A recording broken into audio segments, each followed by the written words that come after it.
Liandre Gotta Tejus.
Glad you chose to stop by the channel today.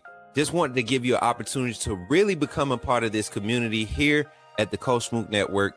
We like to call ourselves the AAA family. The AAA stands for authenticity above all. We just want to give you an opportunity to become a part of this community because we're growing and we're doing something special here as a fan base, not just for Alabama, but the fan community as a whole. We're creating an environment where it's safe to be yourself, be authentic, and meet people who share the same passion you share, whether it's for the same team or not. You can do this by becoming a member of the AAA family. You simply start by just clicking the link provided to you by one of the moderators in the chat, or it'll be pinned to the top of the chat. Click that link, it'll bring you to my homepage. When you get to my homepage, make sure you hit the notification button and turn on all notifications. Understand that there are multiple ways to support the channel, and each level has its perks. You can go through and read each perk. As we continue to grow, new perks will be added to each level. One thing we would like to highlight that all AAA members are greatly appreciated. It does not go unnoticed that you have taken time and hard-earned money to support this channel. Once you join, YouTube is going to ask for some payment information, and make sure you monitor your subscription dates. Also, if you really want to get interactive with the community and find out what's going on, think about joining our Discord family. This is where you can get into all the fan talk of the community, and also there are networking opportunities. Please be mindful that there are rules and that we expect everyone to treat everyone with respect.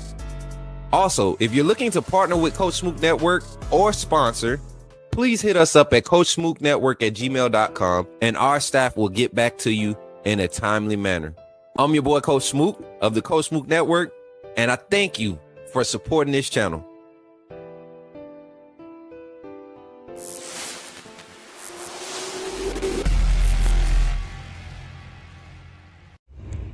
Remember, when you see me in the streets, holler at me. Say, put me in the game, Coach Smook. Put me in the game, Coach Smook. Put me in the game, Coach Smook. Like, share, subscribe. You know we keep it live. Put me in the game, Coach Smook. Put me in the game, Coach Smook. Put me in the game, Coach Smook. Put me in the game, Coach Smook. Put me in the game, Coach Smook. Put me in the game, Coach Smook. Put me in the game, Coach Smook. Put me in the game, Coach Smook. Like, share, subscribe. You know we keep it live.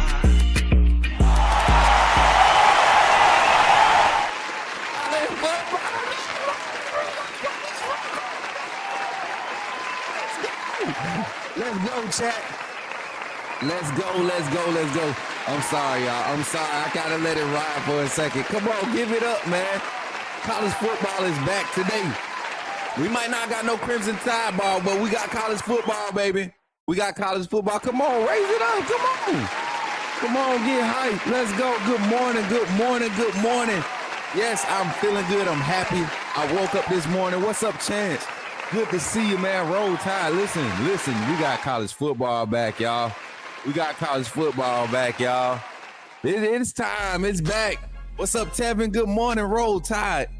Come on, man. College football is back. Y'all, this is better than Christmas.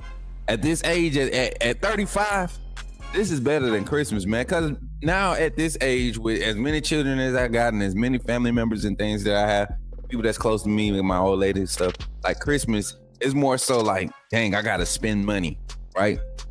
I got to go and make sure I get the right thing. I got to make sure it looks good, right? 7 days away, right, Matt? Good to see you over there in the chat. Listen, I got this phone line getting set up right now. And when we open this phone line, y'all better not hesitate to call in. I know that much. Don't act like y'all scared to talk. Today is the day. It's Saturday. If you ain't up cutting the grass, even if you is cutting the grass, you could take 2 minutes from cutting the grass and get on this phone line and tell me how happy you are for college football. I'm telling y'all, man, listen, today's show is about to be a banger. We're gonna talk some analytics things we've been finding out with practice. We got practice today, Alabama. Today is our last Saturday practice. So yesterday was the last fall practice. Today's the last fall practice. Tuesday will be the first official practice for the season. And I think they head out to Tallahassee. I think they're going to be heading out to Tallahassee Thursday night. So we're going to see. We're going to see, man. We're going to get all that information for y'all. 7 days away, Matt. Yes, we excited, man. If y'all excited in the chat, somebody put in the chat, Roll Tide, somebody in the chat. Hey, listen, rep your squad in the chat, man. That's what it's going to be about today. What's up, Sooner for Life? I'm coming to the Bama versus Sooner game in Tuscaloosa. Can't wait, Boomer. Okay, listen. That means you're going to be there with me and Jason, huh? Me and Jason linking up for that game, man. That'll be cool to see you, bro. That'll be cool to see you. That'll be a good one. That'll be a good one to link up. I think Jason said he's gonna be here that whole week, so we're gonna try to line up some content, things of that nature, to do a couple podcasts together just to make it a good week. Brenda, what's good? Is that my cousin? Brenda? What's good? Good to see you. Good to see you, family. Zabo, what's good, man? Hey, Zabo, got that phone line opening up. All that barking you've been doing, your puppy. All that barking you've been doing. What you gonna do today? You gonna talk? You gonna stand on business, or you gonna keep hiding behind the keyboard? See, they like to do this just like all the other Georgia fans, because they can move the goalposts real good when they doing this. You know what I'm saying? They can move the goalposts real good when they doing that. Hey, you already know, Sooner. You already know. That is my cousin Brenda. You on the road? That don't mean that so you don't ever be on the phone. You text, so you on the road texting, watching the show, but you can't call in when the phone line open up. That sound crazy, bro.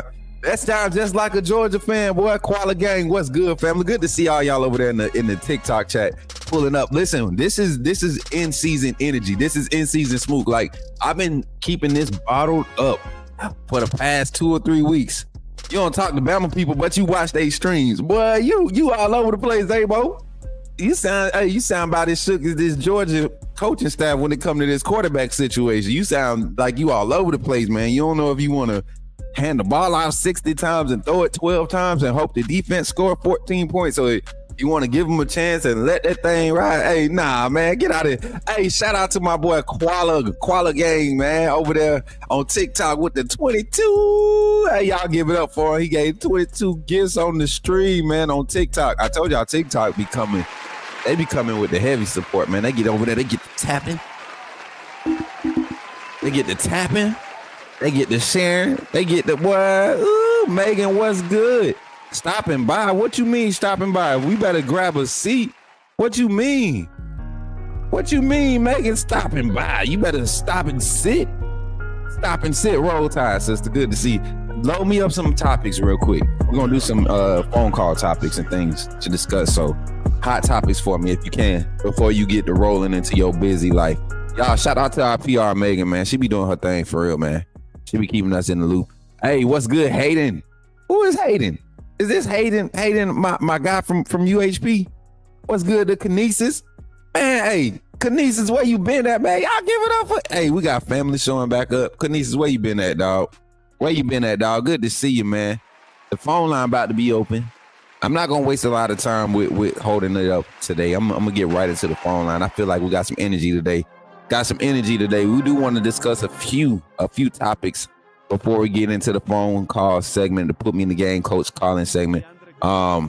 let's talk about it. Let's do it. So, first topic of the day. Which one did we say we was going first, Mary J? Pop it up on the screen for me if you can remember. I can't remember. I done got so excited. I'm just happy that college football is back. Boom, kickoff schedule. See, Mary J's back. Britt be back soon. I'm gonna be good. See, I was looking like a soup sandwich yesterday by myself. A good soup sandwich though. It was a little toasty on the edges, but it was definitely a soup sandwich. Thank God for Mary J. No soup sandwich day. Saturday, first kickoff show of the season, first kickoff call-in show of the season. We looking good, starting off great. What's the story on Jam Miller? Matt Smith asked over on TikTok. On Jam Miller, he should be out. They said he should be 100%, or he'll be back available by the Georgia week. So that'll be like week 5. That'll be 5 weeks into his 4 to 8 week time frame of being out. Shout out to my uncle Peso in the chat on Facebook, man. Come on, man. I told y'all it's the season. Everybody about to pull back up. I told y'all. I knew it was gonna happen. And I got my beautiful lady over here bringing my coffee today, y'all. Look. Give me some dap, baby. Hey, look. Even though she I ain't even gonna say it. I ain't even gonna spoil the kickoff show like that. I ain't even gonna spoil the kickoff show like that. I ain't gonna tell y'all who she a fan of. If you wasn't here to hear the story, you missed out. You just missed out. You just so happen to miss out. But give it up for my Uncle Peso in the chat. Antonio, I see you over there on TikTok, man, tapping that screen. Appreciate the gifts over there. Koala Gang sending a money gun. What? Let's go, man. Do y'all know what a money gun is over there on TikTok? That's big stuff. That's big time. Appreciate that, Koala Gang. Y'all continue to tap and share over there on TikTok, man. That's what's going to get the viewers up over there. Facebook, YouTube, Twitter, retweet, Facebook and YouTube. Hit that thumbs up button and share. Share the stream. So, all right, getting into it. I got my Bama coffee cup. Got my Bama coffee. Bama coffee made by an Auburn fan, y'all. I got to be careful. Let's pray for my coffee real quick. You know, it's kickoff. It's kickoff week, and these Auburn fans, they do some weird stuff when the season starts. You know, they try to not necessarily poison you, but give you too much sugar in your coffee and have you bouncing off the walls and then crash. You know what I'm saying? Maybe that's what happened in this situation. So we're going to pray for my coffee right after we acknowledge my guy Sooner for Life with the $4.99 super chat, man. Appreciate that $4.99. He said love from the Hall of Fame Sooner fam. Our brother Jason Watkins, man. That's my brother, man. Wait till y'all see our content. We putting together a lineup, man, for that Bama Peso Jr., your barber, well before he left. What? Dino? That's my first cousin. That's like my twin, bro. That's like my twin. I think I told you that before. That's my cousin. That's his pops right there. Shout out to my cousin, the Peso Hines Jr., aka Peso the barber, man. He out there doing his thing. My cousin, man, joined the military. It's funny because 2009 when I joined, him and my brother, they gave me so much heat. He said, that's contaminated. Nah, it's good, man. We got the blessings of the Lord over here. But 2009, when I went through basic, they was mad at me because they thought I was doing something crazy. And it's kind of funny because both of them have both tried to join or now have joined. My brother tried to join, but, he passed that little threshold. And my cousin, he just came through basic. I think he's finishing up with AIT now. So, going to be glad to celebrate him when we come. Yeah, Dino. That's crazy, honor. Hey, again, appreciate Sooner for Life for the super chat. Now, let's talk about this kickoff schedule, y'all. Enough small talk. I'm ready to get into some football talk. Let's talk some football and get this phone line opened up for y'all. So, we got a lineup of games, y'all, for week 0, kickoff week. This Saturday, we using the ESPN game schedule, and we're going straight to the big game, man. I'm telling you, this Iowa State Kansas State game, I plan to follow it. I'm not trying to be front and center when it kick off, but I do plan to follow it and get in front of a screen today to watch one of these games, especially the like I said, this Iowa Kansas State game. Let me go ahead and pull it up, man. Let's click into here, see what it do for us. Will it bring us up to the? Okay, there you go. The versus screen. All right. Now, what I do like about this game, one, you got a new quarterback for Iowa State. Want to see how that transition happens. Offense has not been something of excitement for them. What has been exciting to watch at Iowa State for the past, let's say 3 or 4 years, is their defense. Continuing to develop in their defensive scheme. Now, Kansas State, Avery Johnson, that quarterback, man, got a lot of tough yards on the ground last year, utilizing his legs. Has a nice arm when he has a clean pocket. I'm excited to see what this game looks like with his skill set, finding some new weapons on the Kansas State offense, which is returning a lot of veteran presence now. They lost a lot of impact offensive players, but talking about their veteran presence, Kansas State is pretty set. What's up, Jason? Good to see you, brother. Welcome in, man. Welcome in, bro. We got the phone line popping open in a minute. Welcome in, bro. Farmageddon should be dope. Hey, facts, man. I'm telling y'all. One thing I do want to talk about is the fact that this is a conference game, right? And we'll talk about this later in the show. The SEC making us move to the 9-game conference schedule makes so much sense, and I'm gonna talk about it later in the show. But I think we need more of this. We need more. We need more of this. Opening weekend, Florida, Auburn. Opening weekend, Alabama, Oklahoma. Opening weekend, Texas, Tennessee. Yeah. Rocco Beck. I thought Beck wasn't the start of this. I just read the article. Let me see. Let's go talk about it. Let's go see. I thought Beck wasn't the starter this year.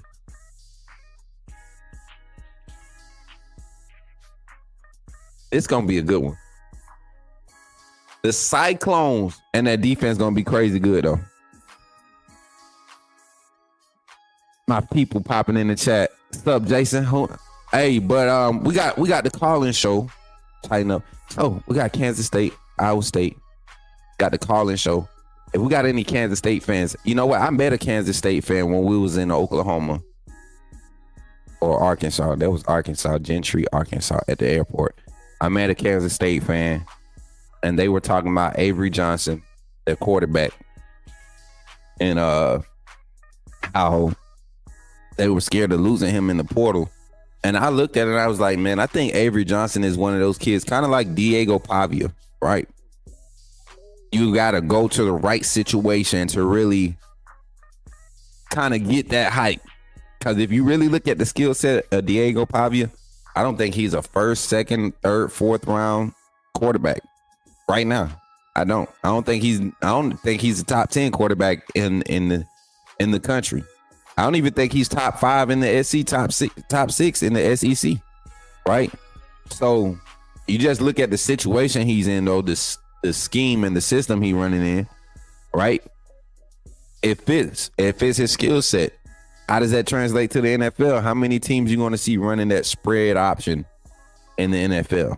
You know, and then you got to be able to go through progressions, that a lot of 0-man type coverage in the NFL. You got to be able to be a man beater a lot. Pause in the NFL. So, Iowa State, Kansas State going to be interesting. We're going to follow that one around 11 a.m. when they kick off. Let's go back to the schedule. The other one I was looking at was Kansas. The Kansas and Fresno State game. A lot of people looking at Kansas to return a stout defense. I think more so. Oh, Jason, you was right. Stanford has the new starting quarterback. That's the story we was following. The over-under on this game, if I'm looking at it right, 50.5. That's crazy. That means they expect Fresno State to put up some points against this Kansas defense. I don't see it happening. I think Kansas defense is about to open up the season, because the offense, I think, is still going to be kind of explosive.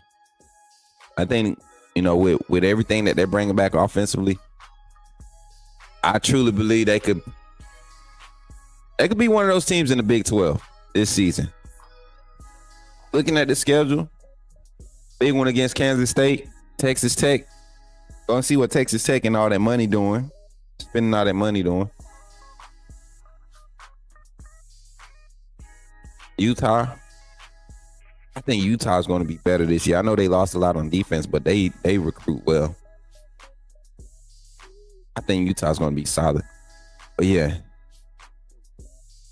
got your boy back, Daniels. Where's your boy? Is that him, LaShawn Williams? I think that's him. Number 4, yup. They got a solid running back group too. Micah Johnson's in their running back group. Yeah, that's the freshman. Okay. Kansas might run with the Big 12 this year. Kansas might run with the Big 12 this year, man. They might run with it. We'll talk about that. We'll make sure we'll keep a I'm willing to put some odds on this. I'm probably like over or under for Kansas. Looking at that schedule again, and we just having an open show right now. Looking at the over and under for Kansas right now. Let's see. Let's look at this schedule. I say win at Missouri. Missouri defense will be tough, but I think Kansas has enough on defense to keep their offense in check, and they have a few more weapons. So 3. West Virginia at home. 4. They may be able to start 4-0. West Virginia at home. I don't trust West Virginia. Might be able to keep up with them speed wise. I just like Daniels in all these situations versus these defenses. Kansas could very well be 6-0 and then go to UCF and hit a stump. Texas Tech might be a tough one, being at their house. All the talent on Texas Tech roster is late in the season. You talking about 3, 6, 7 games into the season, you find a rhythm, right? Hit up Prize Picks on today. Oh yeah, you already know. So 6, what was that? 1, 2, 3, 4, 5, 6, 5-1. Let's go 5-2, 5-3, 6-3, 7-3, 8-3. I got Kansas 9-3. I got Kansas 9-3. I got Kansas 9-3. 9-3.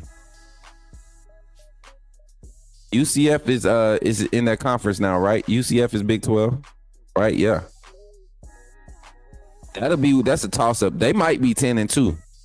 Because UCF is the toss-up. I don't know if UCF going to be able to rebound from what they lost on the offensive side last season.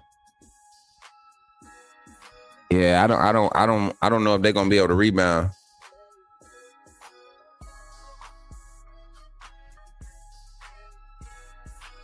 Who's their starter? Who's their starting quarterback? UCF. Somebody find that out for me. We got to start brushing up on. I do like a young group of receivers, though. I do like the young group of receivers. They got a lot of answers, bro. They got a lot of answers to figure out. It's going to be a lot. Sincere Edwards on the edge. Okay. See, UCF sneaky got guys like out the portal, too. I'm looking at some of these names, man. Henderson. Okay. Jakari and Damari. Tony Williams. I don't think that's the right dude, though. Isaiah Reed. Man, they got some dudes, man. I don't know. So I'm gonna go with Kansas 10. I'm gonna go with Kansas 9-3. Kansas 9-3 this season. Exactly. That's what I'm saying. UCF that'll be later in the season where you kind of seeing a lot of what you possibly could see as far as identity. You talking about 6th game of the season. So yeah, you start to see that identity develop around the 6th to 8th game of the season. Week 6 through 8. AAA fan, what's good? I smell football. Deborah, we looking at these games on the lineup today. Looking at Kansas State and Fresno. I got Kansas in that Kansas Fresno State game. Got Kansas over Fresno State. I'm taking Kansas State over Iowa State too. I'm taking Kansas State over Iowa State. I like Avery Johnson in that offense to be able to put up some points today. Early game. Both teams used to playing around this time. This should be a good one, man. This should be a good one today. Stanford and Hawaii. This is the one that I think is going to be interesting, man. You got two programs just kind of have fallen behind, you know. Hawaii's starting. Is it Hawaii starting a freshman quarterback? Hawaii's starting a freshman quarterback. Let me look at the preview. Let's look at the storyline on that bad boy. And like I said, we about to open the phone lines here in a second. Let me get over here on TikTok chat before y'all start cussing me out. What's up, Eddie? Good to see y'all. Appreciate all the gifts. Y'all, hold on. Give me a second. I got to give it up for my TikTok chat. They've been over here chatting it up. I'm sorry, TikTok. I'm just over here going through this, through these chats and stuff, man. My fault, y'all. TikTok, let me show TikTok some love. Let me get over here, zoom in right here, and let's share this tab instead. See, TikTok be over here going crazy, y'all. TikTok be over here going crazy. Y'all, TikTok, show some love to yourself. Y'all got the main screen right now. Antonio Snell coming through with a boogeyman gift. We got Eddie sent 50 popular gifts. Man, hey, listen, money gun by Koala Gang. They told me watch out for the coffee. 9-3 with Kansas. I like that. I like that progression there. I like that projection. I said progression. I like that projection there. Appreciate y'all over there on TikTok, man, showing mad love. Y'all doing y'all thing over there. Much love. Hey, make sure y'all check in on the YouTube side, though. Make sure y'all subscribe.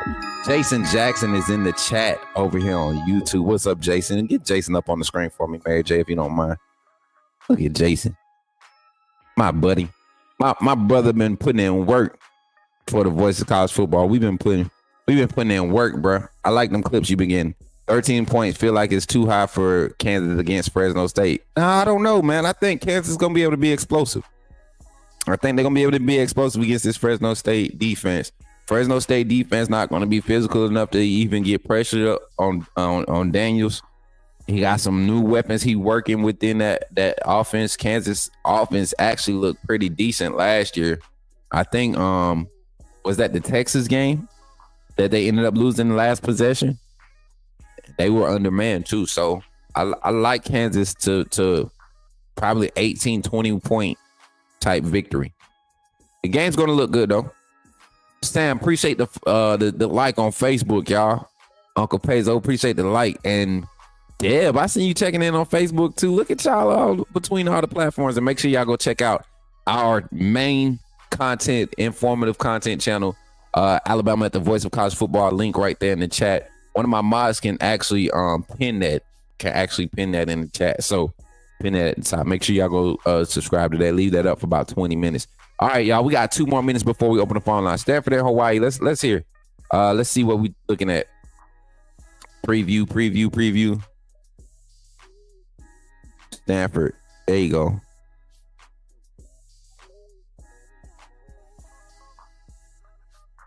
Micah Alejado.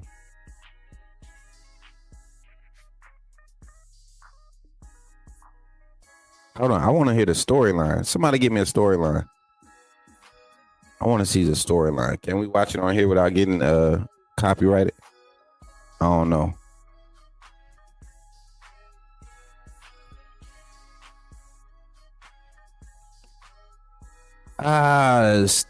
Hawaii leaders next game. I want to see the storyline, bro. They ain't got no. This game that lane, they ain't got no storyline. Let's see what we got. Dang, bro. Why they do these fall like that? Y'all know how usually they got a storyline about the upcoming starter and everything. Let's see. Let's see what Hawaii been talking about. Like, come on, man. They ain't got nothing about the.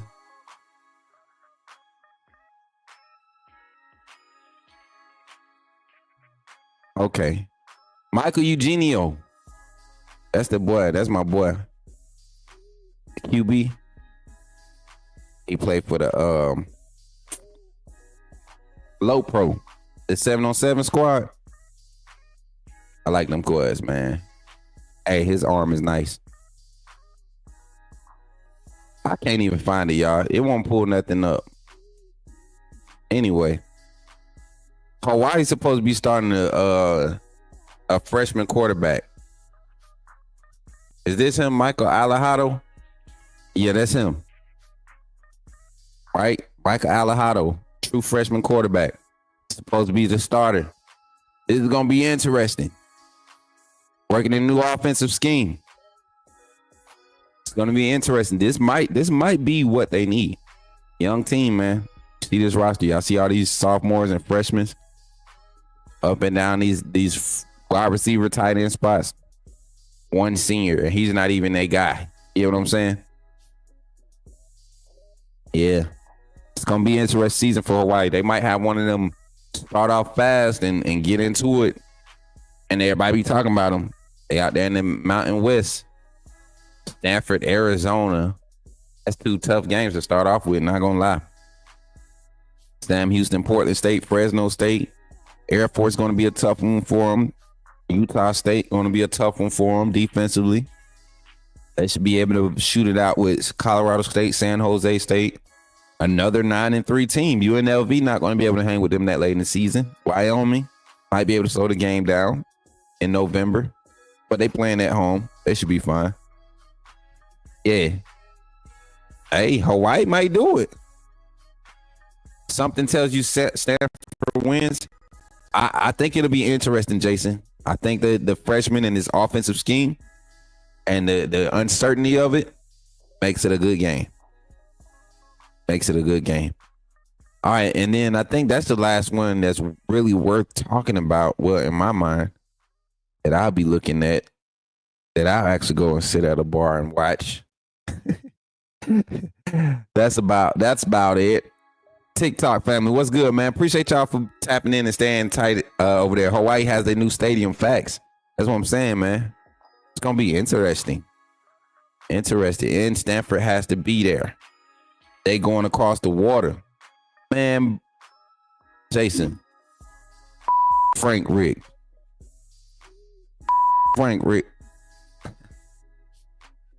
Yeah. Not going crazy predicting the Cardinal, bro. Listen, I got Hawaii. I got Hawaii over Stanford tonight. That's what I'm doing. College pick'ems. I'm doing them today. And then we always got to show respect and pay homage to Western Kentucky, man. Western Kentucky always be interesting, bro. Watch a Western Kentucky game. They exciting to watch. They've been exciting for like the past 3 years. That's going to be a good one against North Alabama. North Alabama slick behind. West Kentucky and Sam Houston. I'm looking for West Kentucky to drop about 40 week one. Week one, 40. West Kentucky. All right, y'all. That's the slate for today. So we gave a few picks. Y'all let me know what y'all think about week 0 lineup. Does it need to get more entertainment? Do we need to bring some more heat to week 0? Or is this good enough? Is this a good tune-up week for everybody to get like their fan scrimmage in? You know what I'm saying? Like to have a scrimmage before the season kickoff. This is the weekend to practice everything.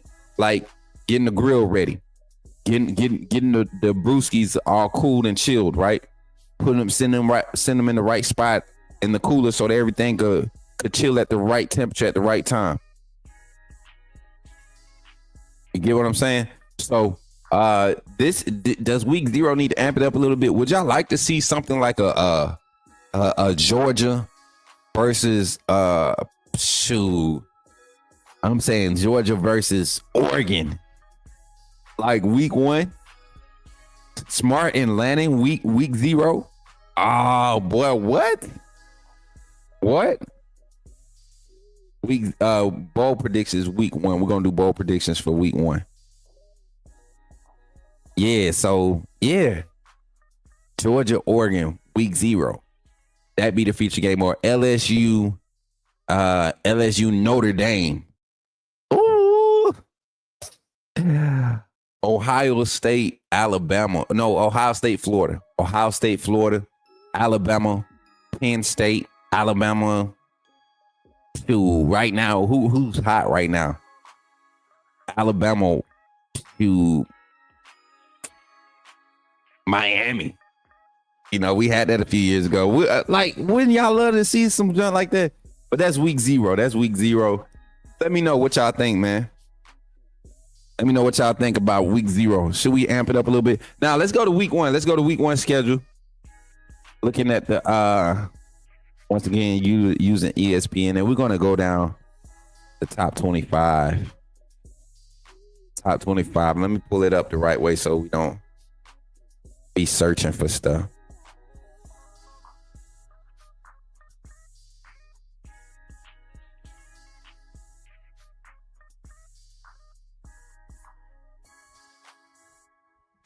Okay. So let's do it like this. We'll just scroll. We got time. We got about 7 minutes before we open the phone line. 7 minutes. So let's enjoy this right here. Let's talk about it. Let's do some week 1 bold predictions. And I'm gonna start. I'm gonna just scroll. We gonna scroll, right? What's up, Tevin? Georgia versus Oregon will be a good week 0 game. Facts. Bama at FSU. That's gonna be a good one. We already got that one. You know what I'm saying? That's gonna be a good one. I think it's gonna be real good. Yeah, what's good? Appreciate the likes, big homie. Appreciate the likes, man. All right, let's get into this. Hold on, here we go. All right, what we got? I want to keep the chat up over here too. Let's see. All right, starting Friday, next Friday, which will be the official week 1 kickoff, right? Official week 1 kickoff. You got Michigan State at Western Michigan. Is Michigan going to rebound this year? I don't think so. Look for Western Michigan to get an upset. First big upset of their season. Michigan State, it's a name thing. Western Michigan. Watch Western Michigan go in there and get an upset at Michigan State. Kennesaw State at Wake Forest. Sorry, Kennesaw. I love y'all. I love what y'all doing with the program, how y'all trying to grow. But that ain't gonna pull it. Hold on, my baby just called. Baby girl, I'm live. I'm live, big girl. I'm live. Oh, you is? Yes, ma'am. I'm gonna call you back. Okay. I love you. Love you too. All right. I should tell her to call into the call-in show. I'm gonna tell my baby calling.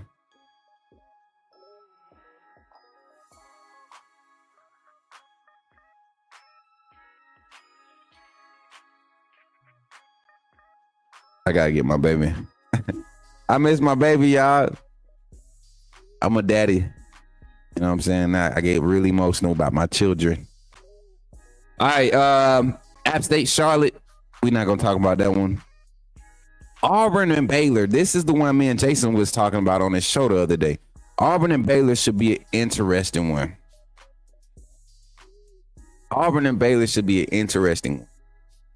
I have this belief that Baylor's defense will not be live up to the Dave Aranda hype. I just had this belief. What's up, there? It's good to see you. And I just had this belief that Auburn is going to be fooling a lot of us the first 3 to 5 weeks of the season.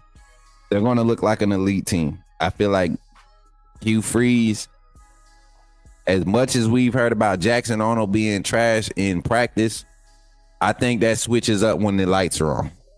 That's just me. And I think for this one, I think Auburn goes down to Baylor in Waco and pulls it off. I think they pull it off. And I think Auburn's defense is more so the reason why this week, if it was week 3, Auburn, Baylor, I would go with Baylor. But week 1, not knowing what either team is going to really be able to do, a lot of reaction things, I think Auburn has the better athletes on the outside. I think Auburn has the advantage in the trenches. And I think the main advantage is Auburn's defensive front.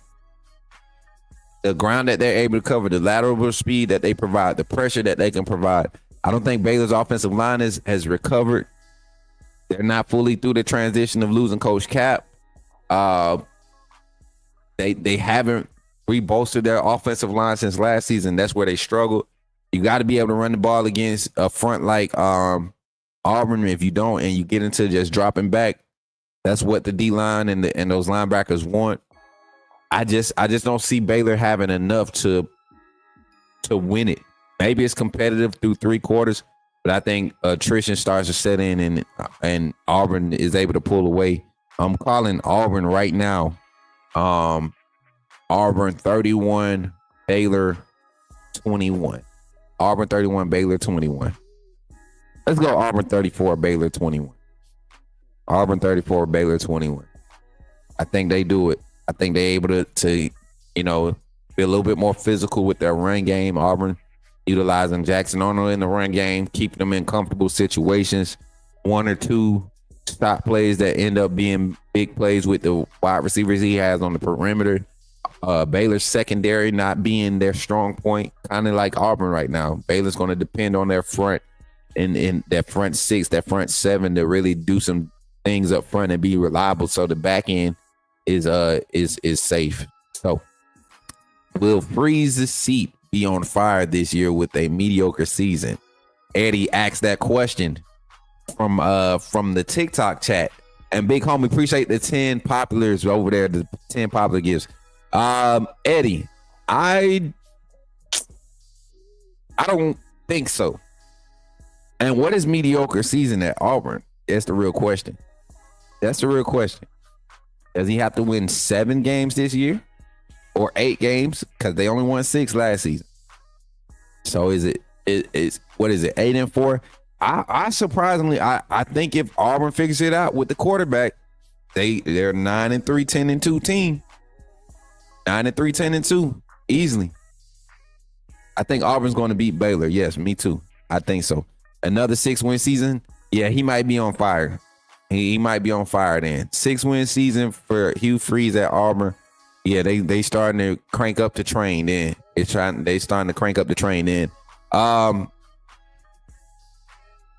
Man, as soon as that, y'all see these Oklahoma fans, they don't believe in like redemption. Bama fans learned quick when they wrote off Jalen Hurts and he went to Oklahoma and did what he did. Y'all literally doing the same thing to Jackson Arnold, acting like it can't happen for Auburn. Christian Ballard, appreciate the likes on Facebook, family. Much love. Hey, appreciate the 55 total viewers between our platforms, y'all. We got 21 in the chat on YouTube, 33 in the chat on Twitter, and 1 in the chat on Facebook. Continue to run the likes up. Continue to share all the content on each platform. Get more people in here to tell them we got the college football talk show right here on the Coach Smook Network. Coach Smook, call in college football talk. We talking it. Well, hell, Zach, I hope they can, but talking about believing in JA is a little wild. Listen, it is the freaking same, Jason. Your phone line about to be open, and I'm gonna give you a solid 4 minute. We got 4-minute phone calls, y'all. 4 minutes, as I feel like we about to have some buzz.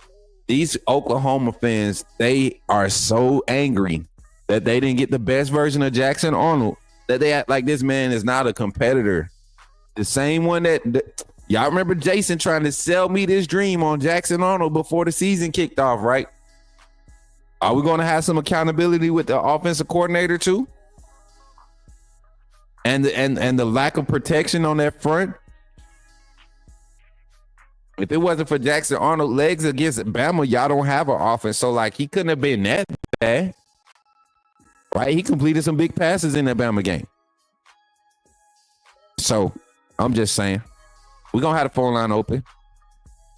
KSU running back Dylan Edwards, dark horse Heisman candidate. There's you come in. Why you just come in just blurting out random stuff? We talking about Auburn and you just blurting out random. See, that's the problem with Georgia fans. They don't pay attention. They don't listen. They some unneutered animals. Georgia Tech in Colorado. That's going to be interesting, man. Georgia Tech going out to Boulder. I think this going to be a good one, man. I think this one going to be a real good one. Tech quarterback is what's his name back for Tech? Is he back? Haynes King. That boy back. One last hoorah with this Tech offense. Y'all remember Haynes King when he left Texas A&M, right? That boy back. Haynes King. Listen, Haynes King is him. In that offense, he him.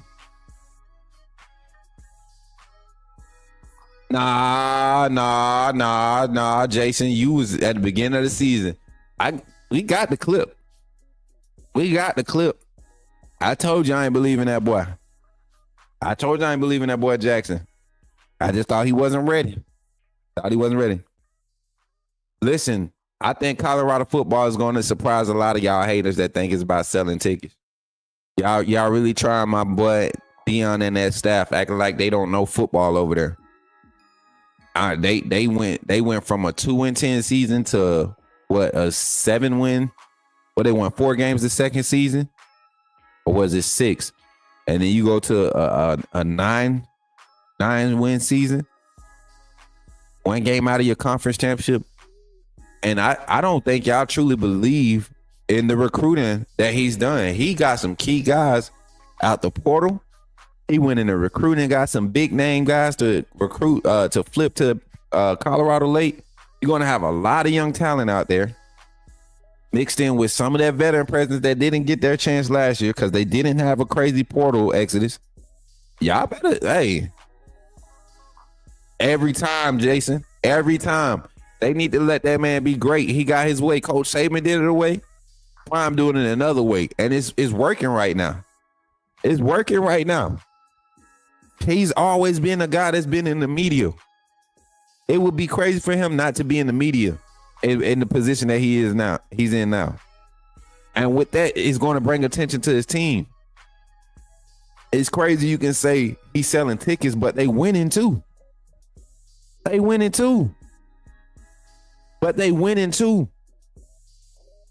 don't see how much money he put into these boys' pockets out of his personal endeavors that's set up to support them. You don't see the financial literacy courses that these boys are getting taught at Colorado. See, y'all just hating. But other than that, I think Coach Prime and his staff do a pretty good job in putting guys in position to be successful in the 3 years that he's been in Colorado. Now, this will be his 3rd season. I think Coach Prime in Colorado gonna be solid. What's up, Kareem? My boy said I be cooking. Kareem Wood checking in on Instagram. Nicholas checking in on Instagram. My people, Hunter. Bless, what's good? Kane, good to see you. J-Ro, I see you. Jackson, everybody tapping in on Instagram. I forgot y'all was over here. I ain't gonna cap. I got all these chats up, man. I got to get more screens, Jason. Jason, come drop a couple of them screens off, bro. I need at least 2 more. Give me 2 more screens, bro. Prime has done a solid job at Colorado. Finally, I appreciate the acknowledgement. Give him his flowers early. Didn't they get Caden Salter in the portal? Yes, and they still got Juju down there. The true freshman who's been lighting it up in practice. Now their secondary is going to take a big hit. I think they got enough though, and if they don't have no pride and they just get sort of kind of a system like Kane Warmick had for Bama last year with that vision coverage, keeping guys over top and clouding a lot of your coverages on the back end, I think you could see some that speed in their secondary develop, and they could be a tough team. But I think Haynes King in that Georgia Tech offense is solid, especially the trenches on the front offensive line, and then also the defensive line at Georgia Tech is physical. They've been recruiting and they've done some solid recruiting on the front. I got Georgia Tech over Colorado. I got Georgia Tech over Colorado in a close one though. And I say close like the score is not going to tell the real story. It's going to be a late turnover that makes it look worse than what it is. But I got Georgia Tech. Let's go Georgia Tech 31. Let's go Georgia Tech 38. Georgia Tech 38, Colorado 21. Georgia Tech 38, Colorado 21. And that's a late 38. That's a late like 14 from a field goal after being tied at 21 to start the half. No, to start the fourth quarter. After being tied at 21 to start the fourth quarter, Georgia Tech will kick a field goal to take a 3-point lead. They'll get their first turnover and convert on the offensive drive in the fourth quarter. and then they'll get a second one on Colorado's need to score a drive to make it a game. They'll get a second turnover on that one, and they'll score off of that drive. That's how that score will be. 38-21. 38-21. Georgia Tech, 1-0. Coach Prime coaches a solid game. Young quarterback make mistakes. Because I think they're going to end up going in Boulder. Yep. I think they do it in Boulder. What's up, Kareem? I'm here too. Keep cooking. Roll Tide. My boy Kareem tapping in, man. I'm about to open his phone line, boy. What y'all talking about? All right, let's get some more games on the screen. I'm going to do like 3 more, Mary Jane. Let's scroll. Let me go back to this. Let me see. All right, that's the last one. That's the big one of that night, on that Friday night. Now, Texas, Ohio State. I'm going to give my straight up picks, man. I'm going to do a few of these. I'm going to give my straight up picks. I'm going to take Ohio State in this one. Ohio State being at home. I think they return a veteran defense. Julian Saying seems to have found his groove in his offense. The running back room is the rotation in the running back room at Ohio State. I think is one of the more skilled ones. And I think because of what they have, they're going to utilize all of them. So the running back by committee has always been a successful type concept for Ohio State in recent history. So I think with them being able to get back to that, once again, they got that 1-2 punch. They feel like Julian Saying his experience now going into his saying to be a sophomore, right? No. Redshirt sophomore. So he's a true sophomore. Saying is a true sophomore. Making his first start. I think they're going to make it comfortable, him being at home. Texas defense is probably missing a lot of impact guys right now, right, from last season. Who steps up and creates some disruption against that Ohio State offensive line that's not returning, new guys. They got veterans across the front. But they're not starters. They're not starters from last season. Not all of them. So going to be an interesting matchup. I got Ohio State at home. And I feel like going to be a close one. I feel like it's going to be a close one, kind of semi-low scoring. I'm thinking a 28-24. 28-24 Ohio State. 28-24 Ohio State. Tennessee, Syracuse, I think is going to be a big one. I think Syracuse coming down to Rocky Top is going to be interesting. Like all of that defensive intensity that we should expect from Tennessee, can they match it with Syracuse defensive intensity? We know Syracuse is going to bring a defense. I got Tennessee pulling away at home. 31-14, 31-17 Tennessee.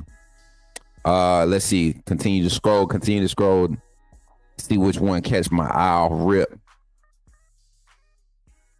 We'll talk about Alabama, Florida State on the phone line.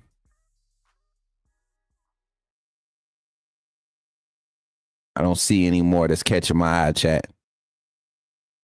Troy and Nichols, only because I got players that I recruited and watched, did some coverage for. Troy, they got Griffin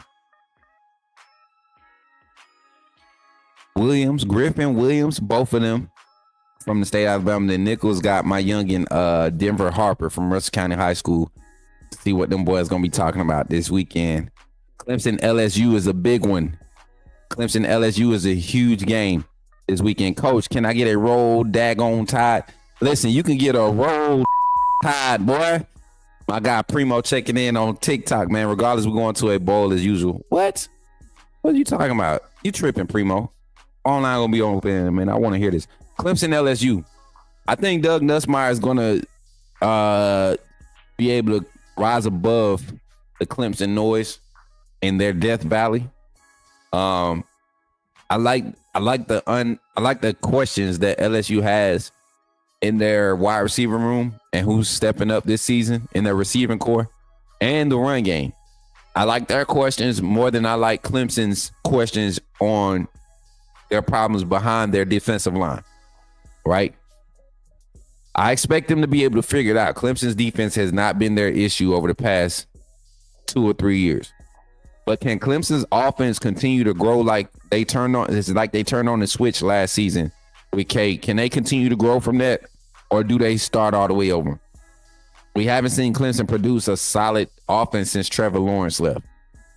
So let's see if they can fix it this year. I got LSU though going in to Clemson with the upset, number 9 over number 4. And I'm taking LSU 42, Clemson 28. LSU 42, Clemson 28. I think Nussmeier gets to showcase his skill set against a solid Clemson team. And they're going to start fast against a Clemson team that's still figuring it out early in the season. Be careful, Michigan, New Mexico been known to do some crazy stuff. I ain't gonna spend too much time on that one. Just be careful. Be careful out there in them streets. California, Oregon State should be interesting. Utah, UCLA should be an interesting one. What does that game look like? You're talking about two identity programs trying to refine their identity. What does that game look like, Utah and California? The Bloods and the Crips. And then you got big game Sunday, Virginia Tech and South Carolina. Beamer going against his father's pride and joy, his father's legacy spot where he started. That's going to be a big one. And he's hosting Virginia Tech. So Shane Beamer going against his father's legacy and his legacy going head to head. That's going to be a fun one to watch, all the history behind that. I think South Carolina, Lenore Sellers, they're going to handle that game. Virginia Tech going to be good, though, in the ACC. I think they're going to be in more games than they were last year. They're going to be in more games, not getting blown out. Defense looks faster this year. But I think South Carolina, what they returning on offense, plus what they got, veteran presence, not necessarily all the highlight players and then the big impact players from last season, but their secondary got a lot of veteran presence. I look for that South Carolina defense to continue to stack on the way they ended last year. I got South Carolina taking this one big. 38-12 South Carolina over Virginia Tech. Now, Notre Dame, Miami. I don't believe in Carson Beck. I don't believe in Miami. I don't believe in none of the hype that's been around Miami. Cam Ward was the saving grace last season. Isaiah Horton coming to Alabama was a huge hit for their wide receiver core. Got a lot of young talent, got a lot of questions. Defense is going to be horrible. Notre Dame is on a trend, man. They are really trending up. Carr is their quarterback. I think the freshman. Is he a freshman, chat, at Notre Dame? Notre Dame is going to have they're going to be a problem this season. Their trenches look good. If they can do 85, if they could start this season off with like 75-80% clip of what they ended the season with on their defensive front, Notre Dame going to run away with this one. I got them winning it, though. I got them winning it. You all know this is a classic matchup, Notre Dame, Miami. I can't remember the history behind it verbatim, but it was like when Miami had their like high time as college football kings or whatever. But Miami, I got Miami losing to Notre Dame. Notre Dame over Miami. We're going Notre Dame 38. No, let's go. I think it's a slower game offensively. Notre Dame just handles it better. Let's go Notre Dame 31, Miami 13. I don't think Miami's offense is going to have it. Carson Beck might do something late in the game and maybe get some stall drives, but is he going to be healthy? Is he going to be 100% for this game? Is he really? Like, I know they're going to say he's available, but is he 100% healthy? I don't know. I don't trust Carson Beck. And I don't like Notre Dame gets on my nerves with their cupcake schedule all the time. Listen, I like the fact that they starting off with Miami. Let's go ahead and shut Miami up. You want to prove your validity? Go ahead and shut Miami up. Knock them off. First game of the season. And then that also should help them be more inclined to join the ACC. I think that's where Notre Dame fits in college football. What's up, Uncle Gerald? My Uncle G over there on Facebook, tapping in with the like button, man. Appreciate y'all. Facebook getting active today. Much love today. I'm about to open this phone line up for y'all. Yeah, and that's what I'm saying. Notre Dame is starting to see the value of being able to join the conference, man, football-wise. They got to. Go ahead and solidify yourselves. I think what Coach Freeman is doing with the program is solid, man. They're gonna be a playoff team again this year. Notre Dame gonna be a playoff team again this year, and they don't have a weak schedule. Crossover Georgia Tech. What happened with crossover Georgia Tech? Miami will get close to making it to the ACC title game again, but they will blow their shot by losing the Pitt or Virginia Tech in November. I don't think so. I think Miami gonna struggle this year. They got noodle arm problems. All right, chat. Let's get into this call-in segment here on the Coach Smook Network. Right here after these messages, we're gonna get back into it. I appreciate y'all for being here and supporting your boy. Hey, listen, don't forget to check out our merch. Don't forget to check out the membership program. All of that is here on the Coach Smook Network. Check out this infomercial, and we'll be right back with our show. Glad you chose to stop by the channel today. Just wanted to give you an opportunity to really become a part of this community here at the Coach Smook Network. We like to call ourselves the AAA family. The AAA stands for authenticity above all. We just want to give you an opportunity to become a part of this community because we're growing and we're doing something special here as a fan base, not just for Alabama, but the fan community as a whole. We're creating an environment where it's safe to be yourself, be authentic, and meet people who share the same passion you share, whether it's for the same team or not. You can do this by becoming a member of the AAA family. You simply start by just clicking the link provided to you by one of the moderators in the chat, or it'll be pinned to the top of the chat. Click that link. It'll bring you to my homepage. When you get to my homepage, make sure you hit the notification button and turn on all notifications. Understand that there are multiple ways to support the channel, and each level has its perks. You can go through and read each perk. As we continue to grow, new perks will be added to each level. One thing we would like to highlight that all AAA members are greatly appreciated. It does not go unnoticed that you have taken time and hard-earned money to support this channel. Once you join, YouTube is going to ask for some payment information, and make sure you monitor your subscription dates. Also, if you really want to get interactive with the community and find out what's going on, think about joining our Discord family. This is where you can get into all the fan talk of the community, and also there are networking opportunities.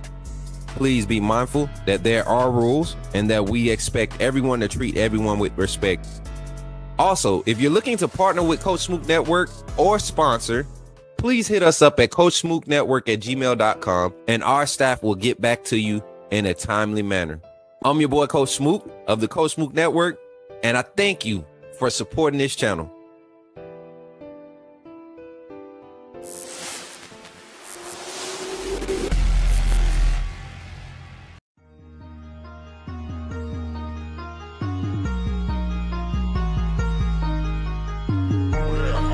Better go subscribe. You do roll with the tide. I'm down in the gun with Coach Smook. Through the game, roll tide, roll tide. Better go subscribe. TikTok.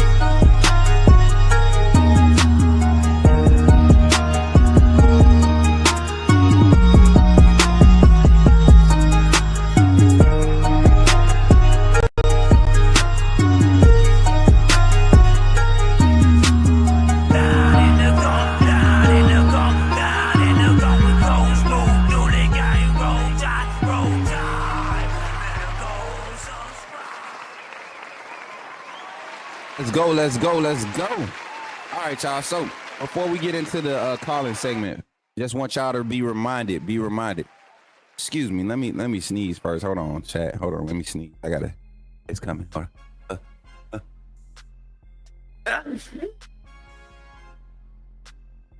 Oh, thank you. I heard you. Thank you, everybody in the chat, for all the blessings. I received them in Jesus' name.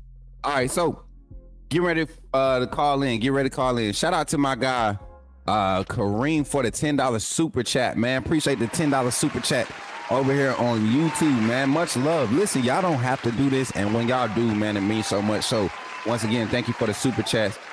Did we have multiple super chats? We had Sooner for Life coming with $4.99 super chat. Then my brother Kareem Hood coming in with the $10 super chat. Much love, y'all. Appreciate y'all for real, man. So while we get into this segment right here, all right, it's calling segment. What's up, King? Phone line opening up right now. Right now, I swear. I just got to lay out the rules. When you call in, if you watching the show, you're watching it live, and you hear somebody on the phone line, listen for the cues. I'm gonna say, hey, what's the last thing before you get off the phone line? That's what I'm gonna say. I'm gonna say for the caller to know, that's their last statement. And mind you, each call is gonna be anywhere from 4 to 7 minutes long. All right. And then you'll hear me say the phone line is open. That's when you want to call in. I can't control who gets through first. I'm clicking the first number that pops up. All right. So let's kick this thing off the right way, man. First calling show, kickoff calling show of the season, man. What y'all ready to do? Y'all ready to get in the game? Somebody say, put me in the game, Coach Smook. Let's do it. You talking about Jalen Miro and the Pips? The perfect weak side linebacker, right? Put him next to the mic. I'm not going to take up a lot of time, but I want to say that I'm excited about what. Okay, forgive me, my brother. What's on your mind? Oh, I'm good. I'm just still sorry for all the other content creators now that we have this mega star back in our presence. Go, chat. Come on, y'all. Give it up. Give it up for yourselves. Give it up for yourselves. Let's have some fun here on the Coach Smook Calling Show. Listen, let me fix my camera. Now we good. All right. Y'all ready to get into it? Y'all ready to do it? Let's do it, man. Let me see. What we used to play? What beat we used to play, y'all? Let me see. Okay, we can rock with that one. Y'all, I don't remember the old calling show beat. I forgot, man. It's been so long since we did a kickoff calling show. Hit that like button. Listen, phone line is open 334-625-1121. Phone line is open 334-625-1121. Call in, say your name, and put me in the game, Coach Smook, and I will get you in the game. We talking college football kickoff. Alabama fans, Oklahoma fans, talk y'all stuff. Everybody in the chat, talk about your team today. I want to have some conversations. I give my little opinion on your little team. You know what I'm saying? Georgia fans. We got our first caller. Y'all know who it is. Let's get him. Hold on. Here we go. Call from Zach Willie. To accept, press 1. To send a voicemail, press 2. Hold on. Let's get Zach on the line. Oh, we got the line blowing up. Hold on. Yo, Zach, what's up, man? You in the game. Talk to me, man. Put me in the game, Coach Smook. How are you today? I'm good, man. Y'all give it up for Zach, man. He sound like he got a little bop about him today. What's up, man? How you feeling today, Zach? I'm excited for the season, man. I'm ready. Football season starts at 2:30 today. Week 0. We got a couple of games today, and so I'm excited. It's here. 7 days away till Bama whoops up on FSU. Yes, sir. Yes, sir. Talk about it, man. Talk about whatever you want to talk about, man. What's on your mind today? College football week 0 kickoff. You excited? What games you looking forward to? I know you ready for next week. Alabama versus Florida State. What are we really looking forward to in this first week? Because we got some good games today. We got some good games set up for Friday. And we know what's happening next Saturday and next Sunday. Even next Monday. We didn't even look at the Monday night game with TCU and North Carolina. You know, Coach Belichick making his debut at North Carolina against TCU, a team that's really, if you look at their program, man, they've done a full face change, face swap, and they might have some buzz behind them this year. So what are you looking forward to just in this first week of college football kickoff, man? Yes, I'm looking forward to all the big games, Alabama, FSU, LSU, Clemson. those are the two I can think right off the top of my head right now. But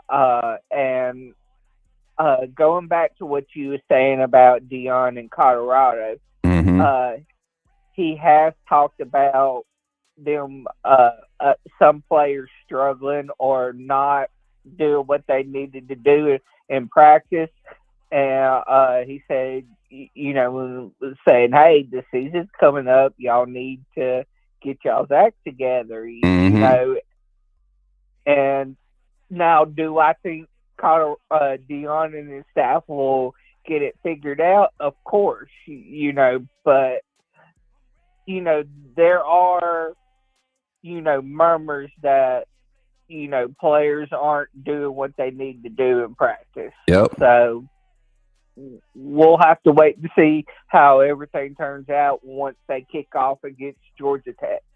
Facts.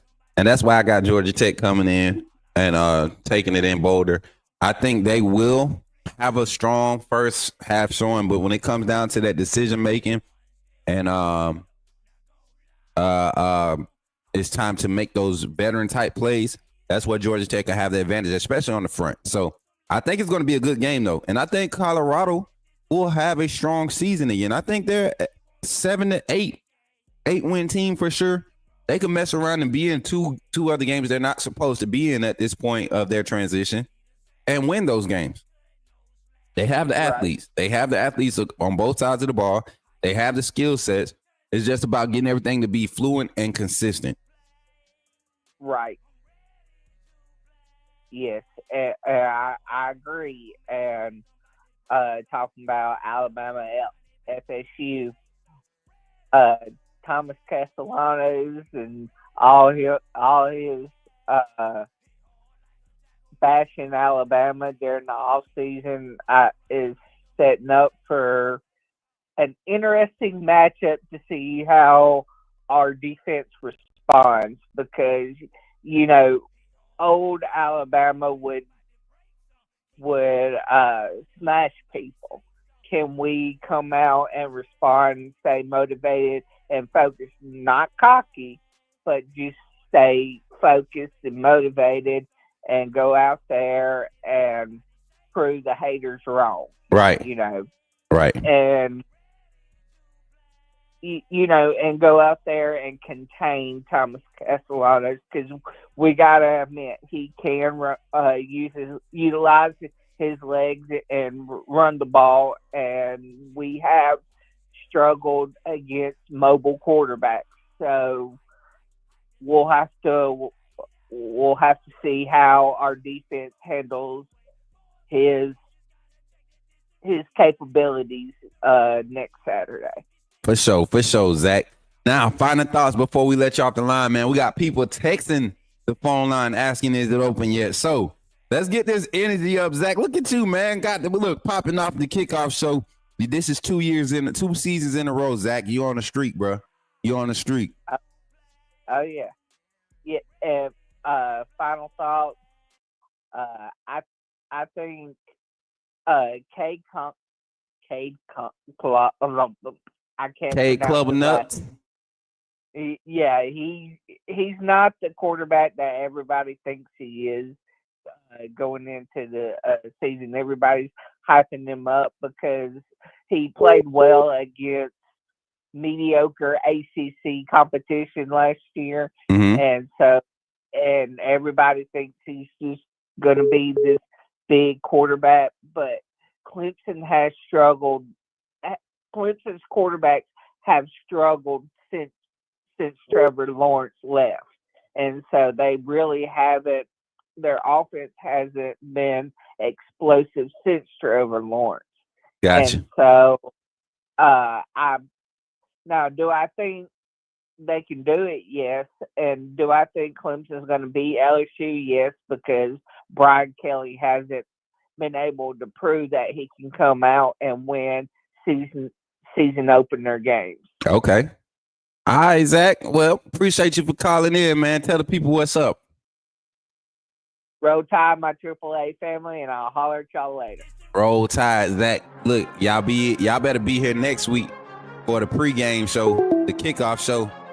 If y'all want to hear that pregame song, that Zach Wildes pregame hype song, y'all better be here next week. Next Saturday, I'm telling y'all don't want to miss it. Kickoff call-in show here on the Coach Smook Network. We in the red room today. We getting prepped. Y'all see I got my game day gear on. You know what I'm saying? I'm going to have the same thing on next week. This is what we kicking every week off with during the season, man.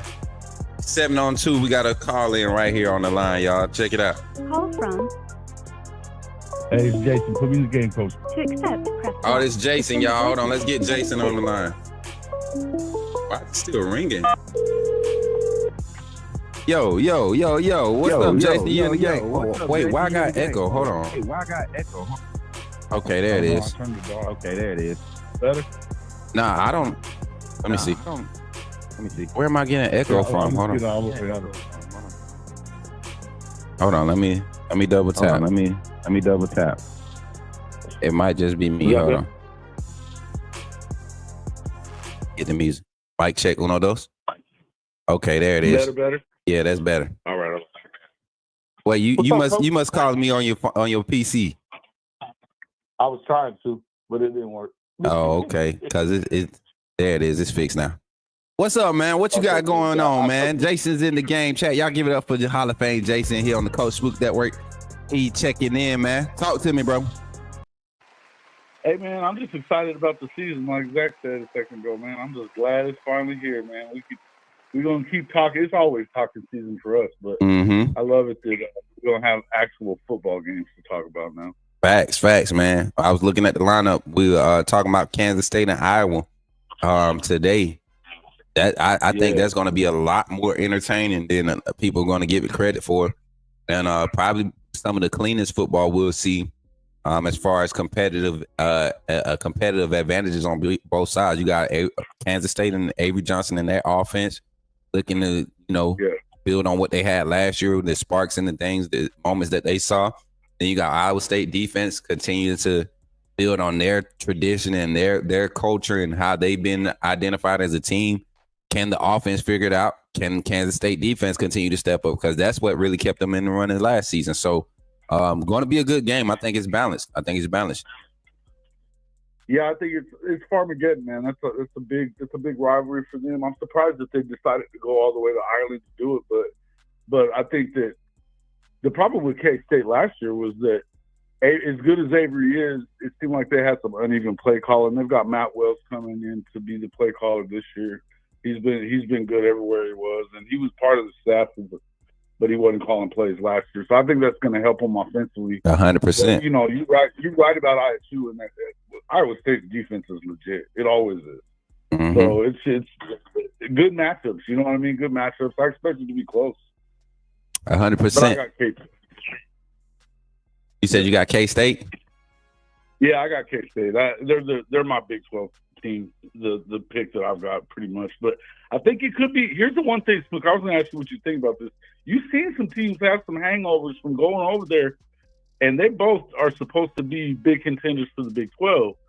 But I think it could be, man, it's just tough. And you try to, people don't realize jet lag is a real thing. Oh, yeah. And it could last a while, man. And you got to think, man, K-State, after this Iowa State game, they get to host North Dakota. They get the host Army. And then they go to Arizona. Like they pretty set up. UCF after Arizona, Baylor. Like they get for the Big 12 conference schedule, they're probably in the best seat, right before they start their conference gauntlet. UCF, Baylor, TCU, Kansas, Texas Tech.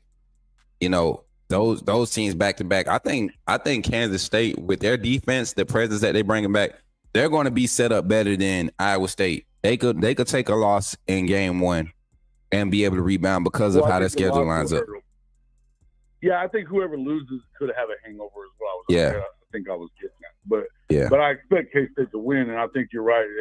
Their early schedule, if they can win this game, then they've got some time to kind of get their feet back underneath them when they get back home. But I just think it's a tough trip. I'm not too sure that I understand why everybody keeps doing that. Right. I mean, we saw Notre Dame a couple years ago. They looked really good over there, But when they got back, they just sputtered a lot for a few weeks, and then lose that game to Ohio State, lose the game to Louisville, and now they're out. You know, they were out of the playoff running.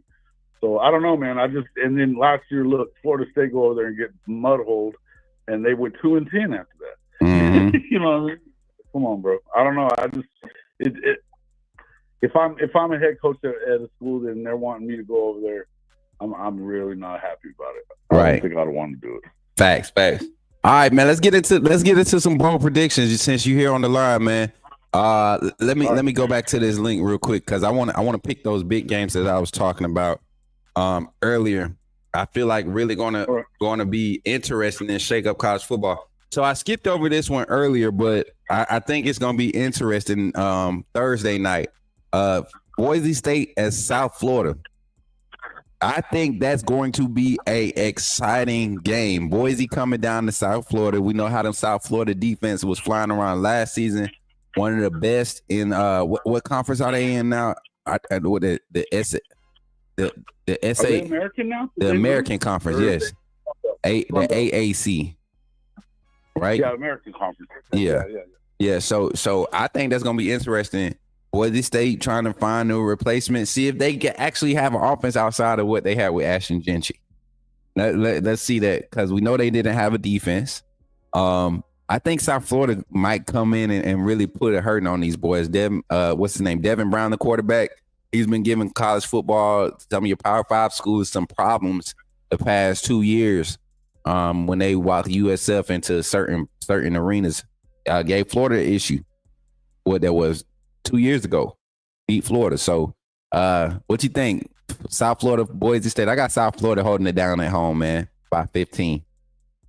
Yeah, being at home, I wouldn't be that surprised at it. And I mean, you know, isn't it Ghost that's the coach over there? Yeah. And I mean, they've had some. I mean, they were giving Alabama all they could handle in the monsoon, but I know they pulled away from them last year whenever they got them back at home, which is what you would have expected. But they played. So honestly, I mean, he gets them playing, man. That's one of the hot young coaches out there. I don't know that I think a whole lot of Boise State anyway. So I mean, do I have a big? Is it a big prediction on it? Probably not, but I mean, it wouldn't surprise me. It wouldn't being at home. You could win. Especially, I think it's more so, but the fact that Boise State is still getting some preseason ranking love.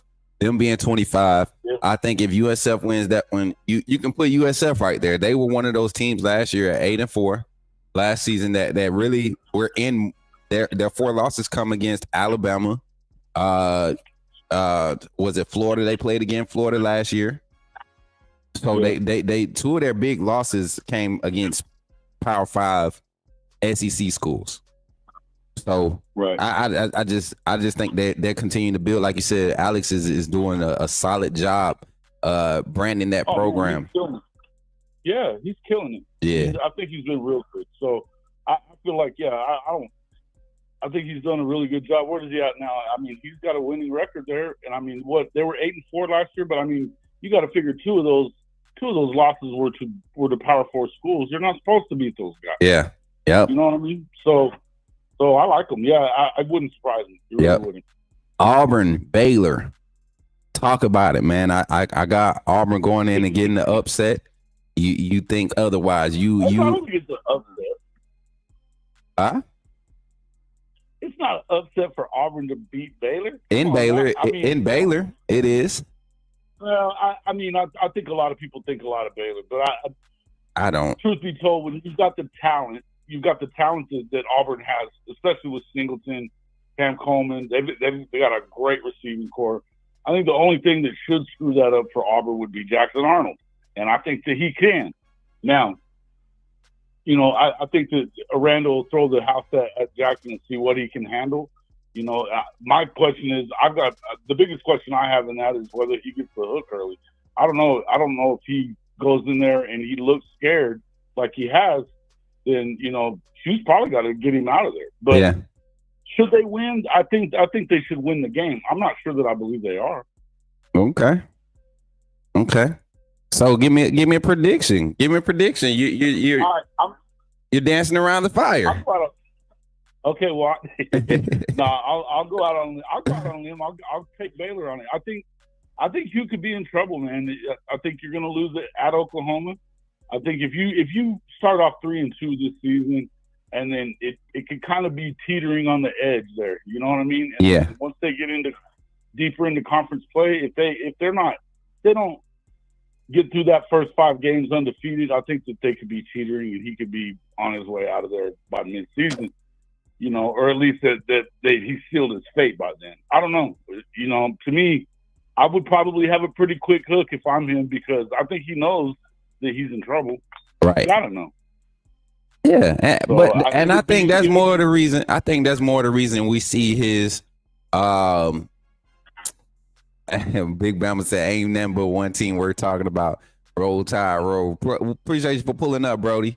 But for real, man, I think that's why you see the first 3 weeks Auburn is going to trick college football. All the media is going to be like, "Oh, Hugh Freeze has figured it out. Jackson Arnold looks like a Heisman contending quarter." That I feel that right now with them. That just because of all the reports coming from camp and all these things, a lot of familiarity is the reason why I believe he's allowing this secondary to look better than what they are, because Auburn's secondary is hot, bro. When I say they hot, they hot. You know what I'm saying? I mean, bad. They bad, and they got Jackson Arnold looking bad right now. It's really the front, to be for real. The Auburn linebackers and their defensive line are going to be, you know, borderline elite. You know what I'm saying? Yeah, that D line is legit. Yeah, it's legit. No two ways around it. I didn't know that it was that ass in the secondary, but I do think their front seven is legit. And listen, offensively, they don't really have an excuse other than if Jackson is still not comfortable. And that's it. Man, I don't know, man. I don't buy that he's going to just snap out of it. I just don't buy it, man. I haven't seen him do it yet.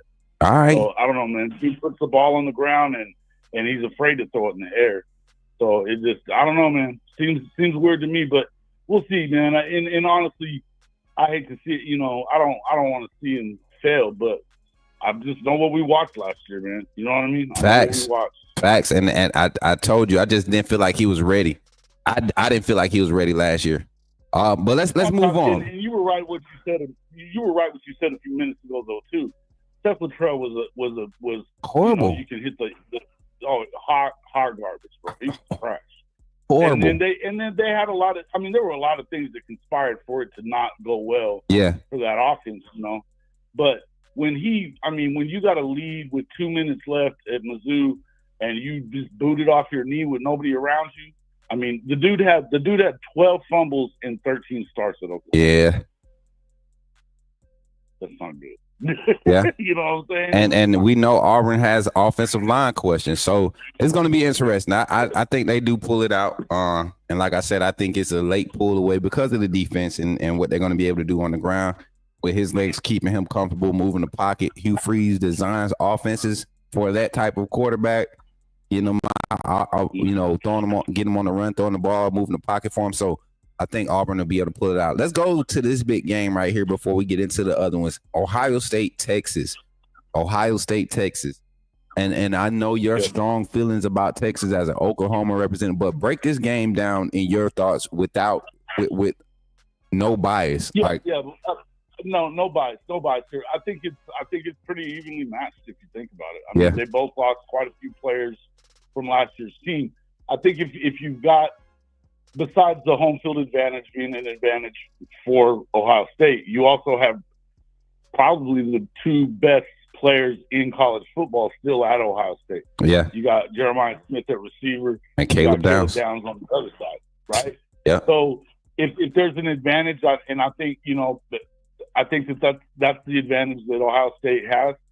The only question is but you have a new coordinator on offense. I don't know that matters a ton, but it doesn't not matter at all.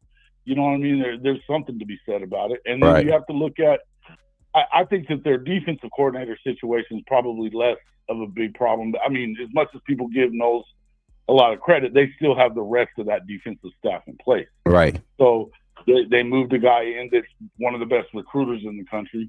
Ohio State is still legit. I think it's going to depend a lot on Julian Say and Arch Manning. neither one of them have really shown. I mean, I know Arch had, 2 wins against 2, non-programs pretty much last year. Yeah. But aside from that, you just hadn't seen much. And so even though everybody's got him as a favorite, I don't know. I feel like you've got a lot of things you have to overcome. New offensive line there. Facts. That they're having some struggles in camp. But then Julian Sand hasn't started a game either. You know Facts. So and they're replacing some guys. So I think it's going to be a good game. I expect that Ohio State probably wins it. I don't think it really matters if you lose for your national championship picture because it's the first game of the year. And then it's a Texas. Recover from that.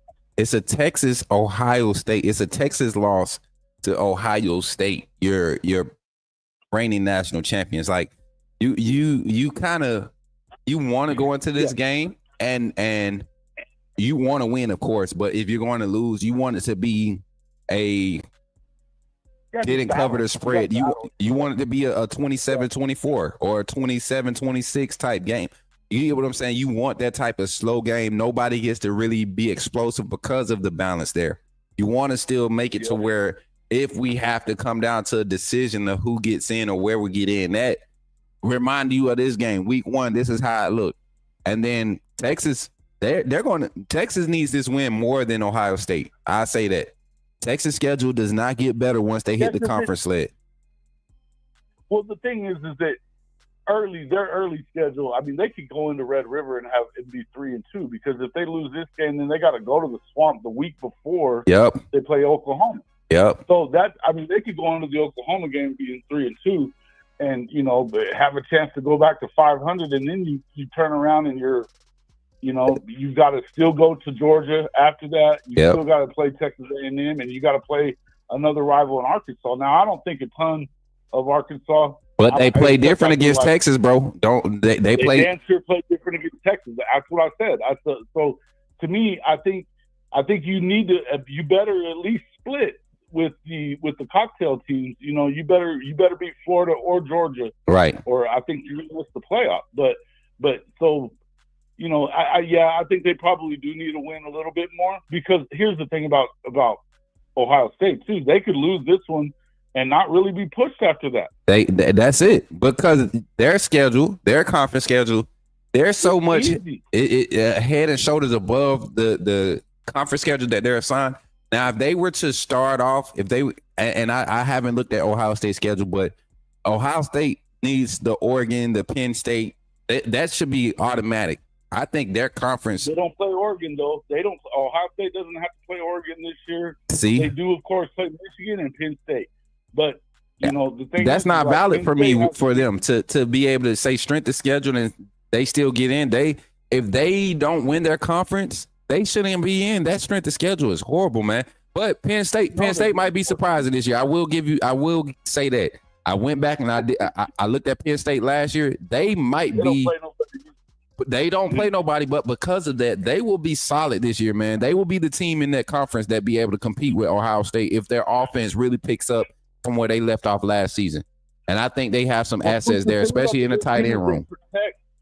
The Big Ten is going to get their 4 teams in because they're protecting their best teams of course. From each other. Of course. They're protected. They're not putting them up against each other, so they can have 4 or 5 teams that have got no more than 2 losses. Right. You know what I mean? Yep. And that sets it up perfect for them.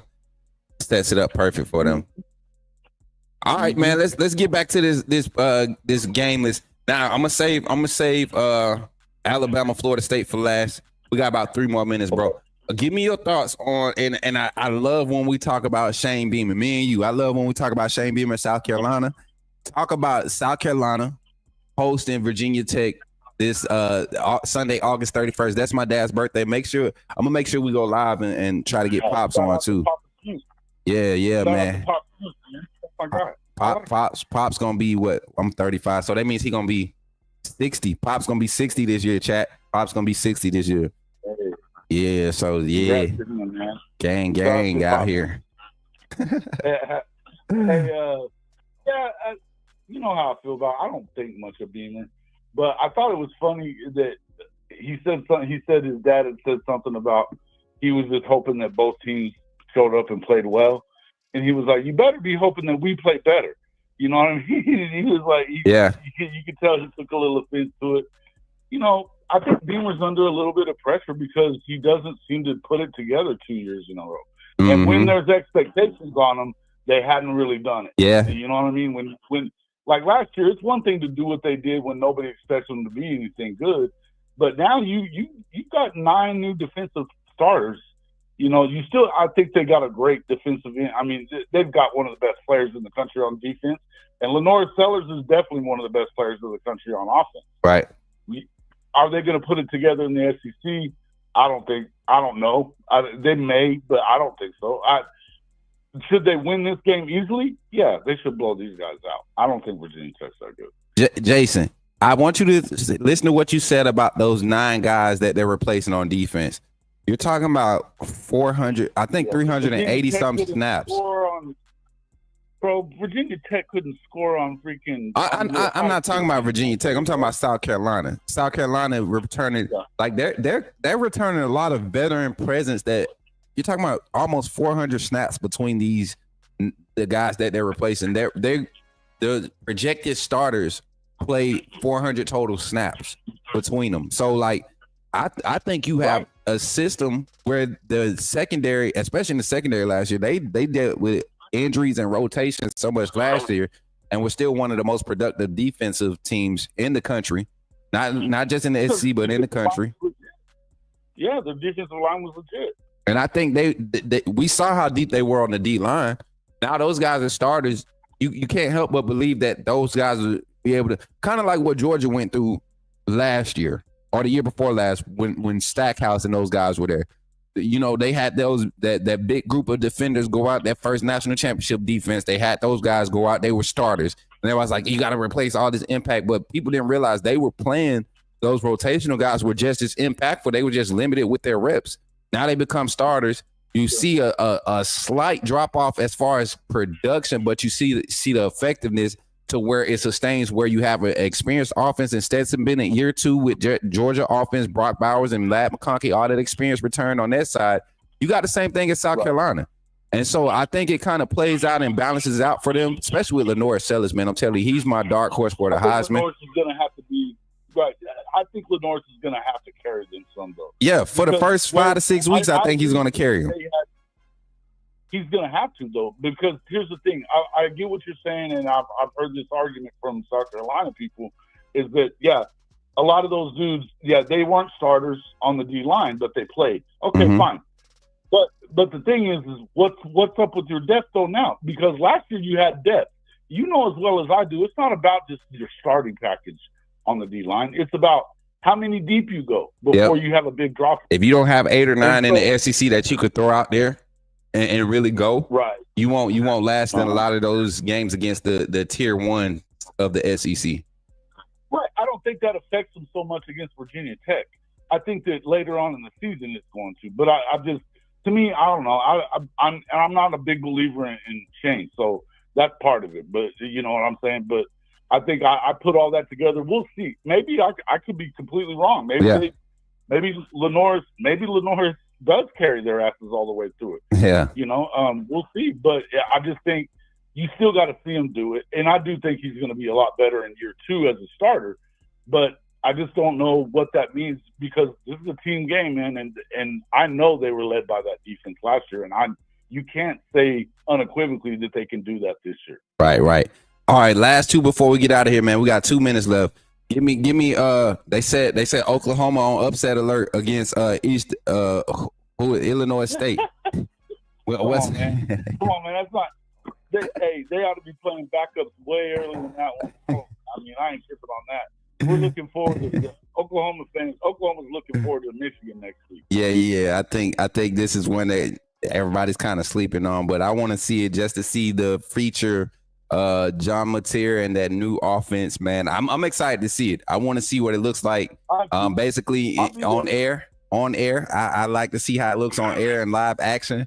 But let's see how efficient it is. Let's see if it's really popping against a team that it shouldn't be that much of a struggle. I would like to see Hawkins get some. You can look well oiled, right? Yeah, you can look well oiled. I agree. And I think they will in that one. I think I want to see what they look like against Michigan, which has got an elite defense. Facts, I want to facts. see what the offense looks like against them. So Facts.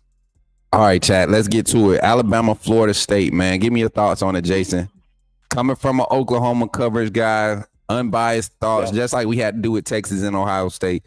What's your thoughts with this Alabama, Florida State game? Because I have a lot of different thoughts than most analysts and people that's covering Alabama and Florida State. So talk to me, bro. Sure. I think Gus Malzahn is going to find.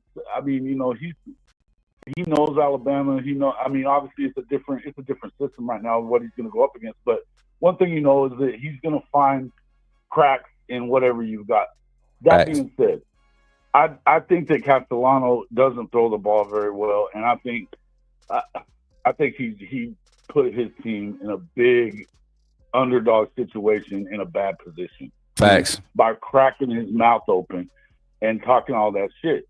I don't think you can do that when you've got a team like Alabama that I've got picked to win the SEC. Mm-hmm. I don't think that was the right thing for them to do. So if I did think Florida State was in a good position to maybe pull an upset, that screwed it all up for that. Not that I really did think that. I don't know.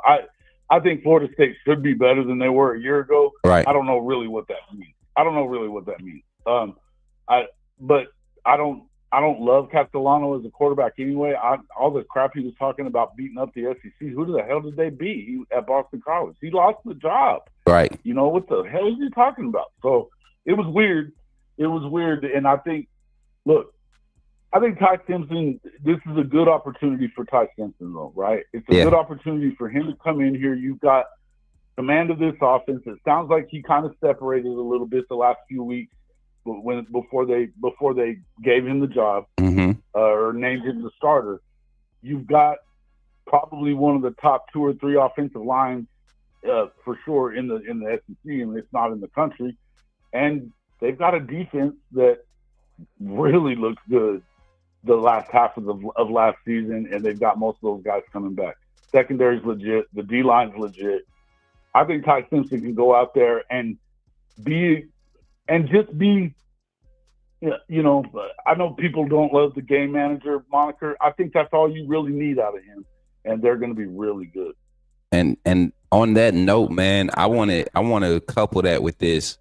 To your point about Castellanos and his arm, there's certain things about those quarterbacks with those unorthodox throwing motions, especially the sidewinder guys. And when you don't have a strong offensive line, you see the mechanics really affect the effectiveness and the productivity of a quarterback getting the ball out quick. And I think Alabama's defensive line, the depth on the defensive line, the skill set. I mean, literally, you have 1A guys 7 deep in that defensive line. Like guys that can be 7 guys across the front 3 true defensive linemen that we field in our base formation that would start anywhere in the country right now at their position. And when you're that deep at the defensive line, you see seasons like Michigan had their national championship year when their defensive line was just dominant. You see defensive lines like Notre Dame be able to impact games like Notre Dame did last year. You get what I'm saying? Texas 2 years ago, Tennessee last year, Oklahoma last year with their defensive front, South Carolina with their defensive front. When you have teams that are 7 or 8 deep in the rotation, Alabama didn't have that necessarily last year, but now we're one of the teams that have it in a season, in a year where a lot of teams are looking for those answers. We have them. We had those answers already. A lot of teams are looking for those answers, so that's going to be the difference against Florida State, because that offensive line, all those graduate transfers, I just don't see it coming together after 18 official practices or 21 official practices. You're not even in the 100 rep mark. Even if you're repping, I hung up on Jason, y'all. My fault. Let me get him back on the line. Chat. I hung up on him. Help me, Jesus. Let me see. We had 3 more minutes, y'all. I've been went over, but I got to get him back on the line. You back? Hey man, hung up on me, bro. Hey, my bad. I Diamond walked in here and I was trying to reach over to pet her, and I hit the button. She heard. I guess. It's all good. No, but you were saying, what you finished what you were saying. I think you were saying basically that that it's a lot of new dudes in there, a lot of new coaches even, and apparently there was a fight last week too. I was going to ask you about that. Apparently they dismissed one of their secondary guys because he was going after the coach. Yeah, a junior, I believe, a red shirt junior, basically a senior in the classroom, guy going into his final year, should be going into his final year. They having issues with coaches fighting. I think the culture there is still, you're trying to get the bad apples out of the bunch, right? You got a lot of questions in your secondary already, and this guy was a projected starter. So you look at that, and then I don't take what Tony White said lightly about his team not doing the right things to win or to showcase, have confidence in them. So Thomas Castellanos, like you said, that opening his mouth, it's not going to be good for Florida State. I already put my prediction on Twitter how I felt like that game would go. I think they'll come out and be athletic. They got some skilled guys on both sides of the ball in some key spots. The only thing I feel different now with some of the reports that's coming out about their secondary with the linebacker questions that they have, I think the difference from my original take is I think Alabama might score on the first drive, and then that's when we see them after that first drive, we see it slow down, for about a half a quarter. All the hype kind of, once it settles in, we have to settle for 2 more field goals, and then we force that first turnover in the second quarter and score on the ground, and we're able to get that explosive play before the half. I think that's the difference in the game right there. And Florida State won't have the veteran leadership or the veteran experience to rebound from something like that with this Alabama team. And once you get to the level where you got the second team hungry to get in, it does something for the first team to go out there and try to make the plays because they know it's coming. They know it's coming. They time it. Hey, I did my job. I'm about to be on the bench.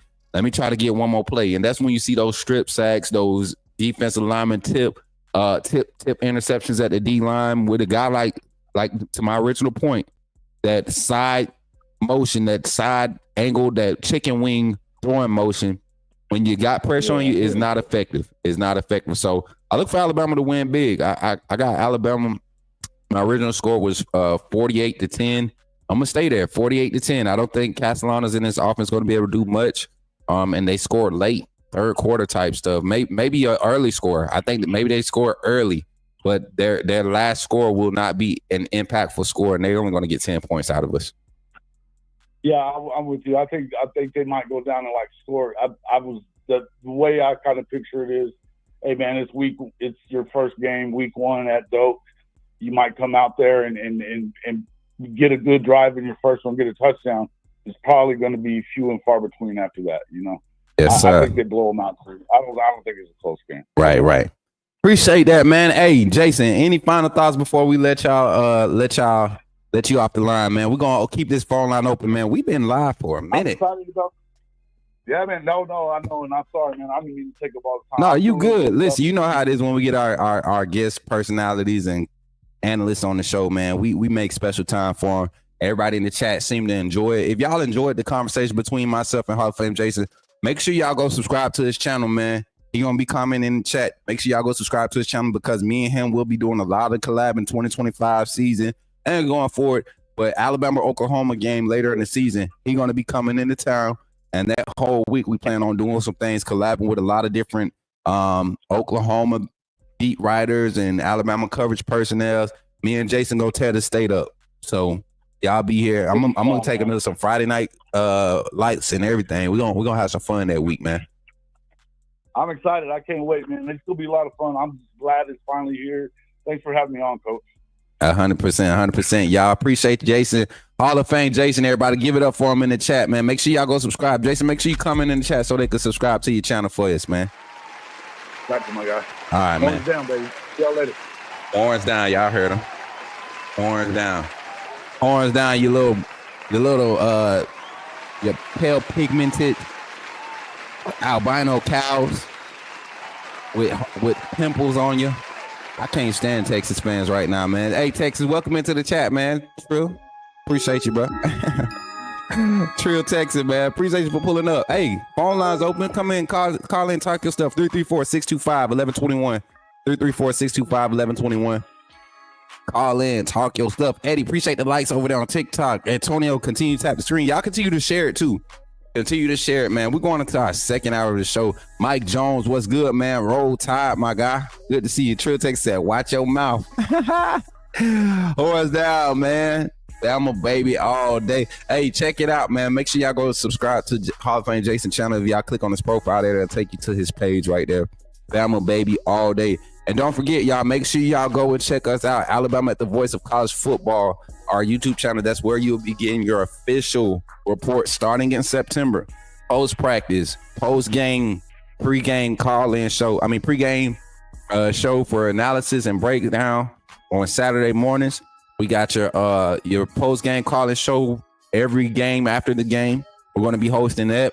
Your Monday night primetime show, your Tuesday primetime show, and then your Thursday call-in show over there on Alabama at the Voice of College Football. And make sure y'all check out all the shorts and all the VODs that we're posting over there too. A lot of clips from the shows, all of your stuff being posted. Shout out to my guy Jackson for coming over and putting in that work, man. Putting in that work. Again, Alabama at the Voice of College Football. That's where you want to go and support. If you follow me, you need to be following us over there.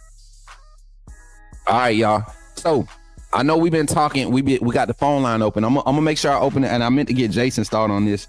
I'm gonna make sure y'all want, for all my SEC fans, when you call in, give me your thoughts on having to go to that 9-game conference schedule. I talked about this in very short on the last show, but I really love the idea, and I had a graphic. Let me see if I got my graphic posted. Let me put it in the chat real quick. I'm gonna put it out here. I had a graphic posted. I think this is, imagine a schedule like this, Bama fans. Only the scary Bama fans who don't like competition and like the easy way in, the easy wins and all that type of stuff wouldn't like a schedule like this. But just imagine this, y'all. Imagine this conference schedule, and I'm about to post it and I'm about to pull it up for us. And then we can call in, y'all can react to it. However, whatever y'all want to do. Phone line is open though, 334-625-1121. Texas fan, call in, man. You doing all that talking about Texas, typing about Texas. You scared to stand on business? You scared to stand on business, man? 334-625-1121. Easiest way to stand on business is to call in. Talk your talk. Birmingham Stallions. Melvin, what you mean? What we talking about? What about the Birmingham Stallions? It's the arch error. Please enjoy. But it was loyalty from Sarkeesian. Don't forget that. Hey, listen. These boys, Texas fans, they love to talk, man. They ain't gonna pop, man. They ain't go. They love to type. Let me put it like that. They love to type. They ain't gonna talk, man. Though. They scared. They scared, man. Let me see. Let's share this tab right here, and let's get in over here. Let's remove that. Add the stage, and let's open this up like this. All right, boom. Imagine this SEC schedule, bro. Imagine this conference schedule. Open up week 0 against Florida. Right? Can't move Tennessee to that second game because we definitely want them to stay third Saturday in October. But you can get a Mississippi State after Florida, South Carolina. This is a solid schedule. This look like a Georgia SEC schedule. Imagine that. Georgia, Tennessee, Mississippi State. That's a conference schedule. 1, 2, 3, 4, 5, 6, 7, 8, 9 games. What's Alabama's record right there? Trill Tech said he at work. Oh, yeah, work. Who was that talking about they was on the road? It's your chance to call in 334-625-1121. 334-625-1121. Appreciate the 6 reactions over there on Facebook, man. Y'all been showing love today. The 36 in the chat on YouTube. How many likes we at? 32 likes on the stream. We done already hit our goal, chat. We done hit our goal on the stream. 25 likes on the stream. Thank y'all for making that goal, man. Thank y'all for making that goal. Y'all are lit. Y'all are lit. So give me your thoughts on this SEC 9-game schedule. What y'all think? Beneficial? I think it helps. Like I said yesterday, I think it helps answer a lot of questions. The tiebreaker method, and it makes it a lot more cleaner with 9 games, right? Having to play every team every other year, you get that competitive balance. You get the year 1, if you catch a team in their young stage, 2 years from now, You get to catch them in that veteran stage. You get to see the transitions happen. You get to see the coaching development happen and work because you're forced to play the other side every other year. Man, that's going to reestablish some in-conference rivalries, right? You get to keep all your main rivalries too. You still got space for your ACC SEC rivalry, right? And then you know what else? You take your non-conference games, right? You get your one out of conference game, one out of conference Power 5 game. That's 10. And then you take your opening weekend game, and if you're a ranked team, you should be looking to play like Texas and Ohio State. That's a beautiful schedule that benefits you at the beginning of the season. And I think that's what Commissioner Sankey was saying with the SEC. Like, you gotta be ready. You gotta be ready. Your athletic director Sankey, he was talking about or is it commissioner, y'all? He was just saying how this strengthens the SEC as a whole, as a conference. It solidifies why we deserve 6 playoff spots, right? It does. It solidifies it. Now when you have a team that's 7-2 in conference play and their overall record is 9-3, if they got a win, if their win is against the one loss SEC number 1 seed and they beat that SEC seed, that should matter if they're the first team out of the SEC conference championship game. That should matter. That should help them.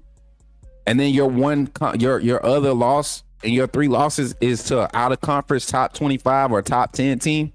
That's what you're setting up for. So now later in the season, when your roster's developed and you found your identity, right? You get to see that on display instead of having these guys, sit out of bowl games and people keep talking about the SEC don't win in bowl season. Well, because half the time you got so many players sitting out for the draft. You got so much roster turnover the last 2 years with the portal after season. And I think we need to change the portal window too. I think first portal window shouldn't be till after the bowl season, right before you got to transfer into to spring ball, right? And if you're not going to play in your team's bowl game, you can't jump in the portal till after the bowl season is over. All this jumping in the portal after the season is over, the conference schedule, we got to stop that. Gotta stop that. You shouldn't even be able to make your decision till after the bowl game is done. You shouldn't be able to make a decision. It's like boxing. What good is it if you can't have the best playing the best? Facts. How to call in on the show? 334-625-1121. Pick up your phone. 334-625-1121. Say your name and put me in the game, Coach Smook, and I'll get you on the line, man. What we got on TikTok? We got some notifications on Twitter. My fault. Shout out to Bryson Riggins and Russell County High School going in last night. Amir Upshaw, Isaiah Thomas, Ty Davis, Q Lewis, all my boys, Jamari Burnett, all my boys, man. Appreciate y'all. Hey, for tapping in last night. I got to watch a lot of the game. Shout out to my guy, Big Saints, man. Shed, boy, that boy had us streaming for us last night so we could watch that Russell County Warriors roll over Carroll Ozark. And then shout out to Gainesville High School too. They went in Thursday night and they hosted Moody, Georgia versus Alabama football, man. Aiden Kane, Jamarian Matthews, Xavier Griffin and company, man. They went crazy. I think they beat them boys by 40. They did it dirty. They did them dirty. Gainesville defense, man. And they quarterback, I think he's a freshman. I believe he's a freshman, if I'm not mistaken. Or a sophomore. Clemson commit already. Gainesville might do something in Georgia football, this Georgia high school football this year. Watch out for them. And I agree with you, Smook, on that portal stuff. Yeah, man. Got to get rid of it. The window. Got to get rid of that window. It's not good for college football right now. Eddie, appreciate the taps over here on TikTok, man. And phone line still open, 334-625-1121. Want to hear some more people talk? We've had Zach call in. We had Jason call in. It's kickoff week, man. We got, what is it, 10 o'clock? We got about 45 minutes. We got 30 minutes left on the show. And I don't care if you call in for 2 minutes. You ain't got to have no long conversation. Talk your stuff. Rep your team. We got Alabama football practice ending here. My phone's starting to go off. And I think today we should see more of a walkthrough from today. It should be more of a walkthrough today, getting ready for season prep. Probably going to see some live periods where they trying to figure out the depth. I love Kane Womack and Ryan Grubb's approach to team management, right? As far as game prep and all of that type of stuff, because you stay prepared. You stay prepared for anything. When I say anything, like I remember in high school when my first coaching gig, we didn't have the personnel to where we can really prep in phases. You had to prep everything at once, all personnel at once. So your timing with each group, and mind you, I was at basically a 2A, 1A type school. We had to prioritize based off skill sets available because a lot of our starters on offense started on defense too. So when we would run the offense and plays didn't look immaculate, we knew that's something that we had to kind of push down the chart. And so we would hone in on, especially offensively, we were honing in on 7 to 12 plays in the game, right? That we could run variations of and try to build our game plan off of that. All right. Shout out to the phone line. We got another caller on the line, 205 in the game. Let's get it. Call from. To accept, press. Yo, what's up? You in the game? Who's calling? Talk to me. Hey, man, this is Melvin, man. How you doing, Coach Smook? What's going on, Melvin? Welcome to the game. Y'all give it up for Melvin in the chat, man. Give it up for Melvin. Melvin's in the game with Coach Smook. I'm going good, man. How you feeling? Man, doing good, living good, man. Good blessing, man. Thank God every day, man. We still here, man. That's what's up, man. Game, man. That's what's I up. watch the show all the time, man. I like the show, man. You be rocking, man. You be doing your thing, man. You be holding it down too, man. Appreciate that, man. Look, we just trying to do what God put us here to do, man. And that's talk this college football talk, that's support these high school players and put these boys on the map the best way we can, man. Put all that positivity out there, supporting our squad. Crimson Tide, you know how we do, man. Roll Tide, man. Yeah. What's on your mind, though, brother? Roll Tide. Oh, no, man. Just want to talk about this Florida Alabama game. So, what you think about the game? You think about it's going to be a low-score game or a high-score game? Talking about Alabama and Florida State? Yeah. I think it'll be a high-scoring game for Bama. I truly do. I think we clipped that 40-point mark and set the tone. I honestly think this is a team that could average, 41, 43 points a game this season. The way our schedule lines up, a lot of questions on a lot of opposing defenses side. But this game right here, I truly believe is one of those Alabama, like I said, 40. I said Alabama 42, Florida State 10. But I'm starting to feel like more so of a 45-48 type game and FSU 10. Okay, well, what do you think about? They've been talking smack way before the season start. Mm-hmm. Thomas Castellanos, man. About that? I like it. I like it, and I think the coaching staff has downplayed it enough to let it be a team that's going to use it as self-motivation or to add fuel to the fire, quote unquote. But I think right now, man, that puts guys like Ryan Williams, that put guys like Jaden Roberts, guys like who else, man? Let's talk about defensive guys: Quay Russaw, James Smith, Ja Latham, Deontay Lawson, Justin Jefferson, Keon Sapp, Bray Hubbard, Damani Jackson, all those guys that had the experience Vanderbilt, Oklahoma losses last year. Those quarterbacks was talking before the game. So how do they respond this year? I think this their chance, man. Let me ask you another question. So, do you think we can make it to the championship this year? No. Do you think we go all the way in this year? I'm gonna tell you like this, and I keep saying this. I think Alabama is the floor for Alabama is 10-2 right now. I truly do. Okay. The floor is 10-2, Okay. and that's maybe a loss at South Carolina, going to South Carolina, and then Jordan here. We know what happens when Auburn has something worth putting on the field, and they're hosting us and Jordan here. So I would not be surprised though if Alabama went undefeated this regular season and then went to the playoffs and won it all. I would not be surprised. I feel like we have everything available. We have it.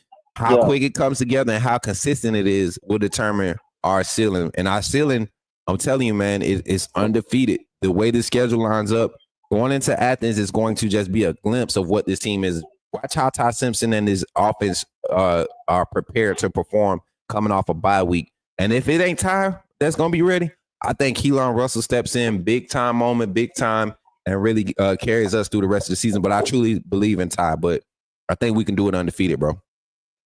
Okay, me too, man. I just want to get another Alabama team, man. Can I get a shout out, man? For sure. Shout them out, man. Shout them out. Man, I want to shout out all my people in Birmingham, Alabama. That's what I say. I want to shout out all my people, man. You know, what's up, Birmingham? Hey, Birmingham, Melvin said, what's up, and Roll Tide, man. Listen, Melvin, what else you got to say before we get you off the line, man? Appreciate you. Hey, hold on. Before you do that, appreciate you for calling in, man, for real. I'm glad you. Yeah, no doubt, man. No doubt, man. You know, like I said, I love your show. I love what you're doing. It's a positive thing, everything, man. Keep it going, man.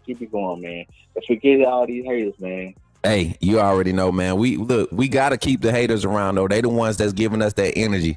They giving us that fuel. Just like Thomas Castellanos. We got a lot of Thomas Castellanos talking crazy about Coach Smook Network, AAA family, and all that. Let them keep talking. Just when it's time to show up and show out, that's what we do. We show up and show out. Just like you calling in, that's us showing up and showing out. We got a family over here, bro. I appreciate you for real, man. You ever heard of Birmingham Stallions? Yeah. I rock with the Stallions. Yeah, man. They bringing it back this year, man. That's a blessing too, man. I'm glad they keeping it at Legion Field. At the Ham. Yeah, I love that. I'll be at some games this upcoming season. We got our little connects on the inside. I actually just became real close friends with one of the defensive back coaches there, and we had a solid meeting with their staff and talking about providing. I got a team that I'm putting together. Spoiler alert. I got a team that I'm putting together. We all color college. We cover college football and high school football in the state. But we coming together to do some content for the Birmingham Stallions. It's gonna be lit, man. So y'all be on the lookout for that. Oh man, I can't wait for that. I gotta go to the game this year, man. Yeah, I can't man. wait for that. Yeah, man. I appreciate you though, for real, man. Melvin, for real, man. Every call-in show, you got a chance to call in, man. Yeah, you know I will, man. I just had to call in, so you know who I'm in. So shout out to everybody. May the blessing, may God bless everybody, and have a lovely day, everybody. Roll Tide. Roll Tide, Melvin. Y'all give it up for Melvin in the chat, man. Roll Tide. My God, Melvin calling in. That was his first time calling in, chat. I think he did good. A lot of people be nervous to call in on these phone lines, man. I don't know why. This ain't Power Farm Bomb. I ain't got no big time show yet. You know what I'm saying? We getting there. We working it. But y'all gonna remember these moments, man. Jordan, if you in the chat, or one of my mods, if y'all in the chat, let's remember that timestamp. 206 mark, 207 mark. I want to get, every time I get a first time call, I like to put those out in clips first. Zach always get his time. You know, everybody knows Zach voice from the Coach Smook call-in show. Zach come and start spitting that fire. We get Kareem to call in every now and then. Davin call in. We get a lot of people call in. Hey, I'm Joe. What's good? Roll Tide. We got a long call-in show going, man. Y'all gonna make me go 3 hours today? Parker Livingston. Whoa. Hey, Georgia fans, you can call in too. Shout out to this Georgia fan for coming in. Go Dog 706. This is my brother Darius. If that's Darius, what's up, brother? Call in. I want to hear some Georgia noise today. Where Darius at? Darius Fountain. And then my other brother, it's another Georgia fan, Darius Alexander from Columbus, Georgia, man. He be representing, man. He be representing. He hold it down. He not one of them delusional fans. He like having fun. I remember that SEC championship. The boys was hype, man. They was up at. I like having fun. Yeah, y'all boys had fun driving home with that L in your pocket. Nah, this isn't theirs. Oh, you in Athens? Go Dog 706. Oh, you in Athens? Okay. Okay, well, tap in, man. 334-625-1121, because I got some strong opinions about Georgia's season. I got some strong thoughts about Georgia's season. I'm Joe Roll Tide. Welcome in today. I got some strong thoughts about Georgia's season. And y'all gonna have fun the first two weeks, you know. But boy, oh boy. When that fire come through in Athens, boy, I can't wait to see what y'all got to say after that. And I honestly think y'all going to see y'all first test against Tennessee on the 13th. Having to see Tennessee, I think Tennessee going to give us some answers for y'all. And don't let them win. Don't let Tennessee win. Can't wait for week 4. Bama ended Georgia home winning streak 100%. I have a thing against grown men barking at kids. Whoa, what? What? Wait, what? Mary J, how'd that make the list? How'd that make it on the screen? Zach, what you think? What you do too? You talking about your thoughts on Georgia? You got a lot of concerns. Parkin Livingston is Arch #1 receiver. Never heard of her. Never heard of her. What gives Bama the confidence this year from what happened last year? Call it. Let's talk about it. Don't be scared. Call it. Let's talk about it. I'll tell you to your face or to your ear, however you want to say it. Call it. Let's talk about it, man. I'll tell you. A lot of these analysts, they won't tell you. I'll give you space to tell me why we should believe in Gunnar Stockton and a passing offense that struggled last year with Carson Beck and with Gunnar Stockton. I know you got your boy, what's his name back there at running back? Edwards? Is it Edwards you're running back this year? Right? Who's your back? I mean, I understand. Oh, okay. I'm Joe. I was like, whoa. I was like, whoa. Where'd that come from? I thought I was like, yeah, I don't think, yeah, Nate Fraser. I'm sorry. Nate Fraser. Man, listen, don't worry about us beating Vandy when we beat y'all. Call in, man. Look, y'all like it. I told y'all what Georgia fans like to do. They get in this mug and they do one of these, boy, they get the typing. They ain't gonna call in though. Nate Fraser, yeah. I think they believe in Nate Fraser a little too much. Y'all need a quarterback. You know what happens anytime Kirby Smart try to rely on that run game and that defense against an explosive Alabama offense. And what happened last year that makes us believe that we can win this year in Athens? Call in and I'll tell you. 334-625-1129. But until then, any more Bama fans, any other fans want to call in and state they claim on this season. That's why we are here on the Coach Smook Call-In Show this morning. We want y'all to state y'all claims, man. State y'all claims. Week 0 kickoff. We got kickoff for Kansas State and Iowa State here in about 40 minutes. Who y'all running back in the hospital injured? The same running back y'all were trying to get in the portal, Richard Young. Y'all was trying to get him get him to jump in the portal. Y'all needed him. We got the #1 running back in the 2025 class just signed. Daniel Hill's back there, right? You got veteran presence in Dre Washington. If you didn't watch him at Ball State, he actually had a big run in the second or the third game of last year. You're going to see that. Like, we got options. We got 4 options. With Jam Miller, we got 5. We're not worried about the running back rotation in our room. And Jam Miller wasn't even the most productive back last year. He had more opportunities than Richard Young, but you look at the production, yards per carry, Richard Young was the best, the most productive back with yards per carry. Why you worried about our running game outside of Nate Fraser, who struggled against us last year as a freshman, right? Wasn't he a freshman last year? Can y'all get the running game going this year? Do you have a quarterback that can take the pressure off of the running game? I don't think you do. You got all them wide receivers assets. You don't have a tight end, a big tight end to really soften up the passing game. Your offensive line, your left side of your offensive line got problems. We can talk, man. We can talk. I don't want to do all that typing back and forth with your comments. You're delusional, Go Dog 706 from Athens, Georgia. Call in. Hey, Go Dogs, we're the standard because we continue to beat Georgia. Until Georgia beats Alabama, they can't speak on anybody else beating Alabama. You can't say anything. Celebrate Tennessee beating us, that's weird. Celebrating Vandy beating us is weird. Celebrating doggone Oklahoma beating us is weird. It would be something else if those fans of those teams that support those teams that's been their fans for their life or whatever, we're in here talking trash about them beating us. But a Georgia fan that lost to Alabama after all that hype, y'all supposed to beat us last season. That was the transition year. Y'all caught us in the green stage and y'all couldn't even close the gap then. And then you go in the playoffs and you lose to Notre Dame, and you want to talk trash to Bama? Ask Notre Dame what happened last time they played Bama. Or as a matter of fact, you tell us because you watched it. Yeah. How many Georgia got? Even if you take the ones that we claimed and aren't official, we still got more than y'all. You don't compare it, man. I'm sorry. Run the chat up though. I appreciate you. Get more Georgia fans in here that can actually talk some quality football. How about that? Talk about what you're bringing back. That's all I wanted to know. Because Gunnar Stockton ain't it. That wide receiver core ain't it. That secondary, straight stanky booty. That's what that whole secondary.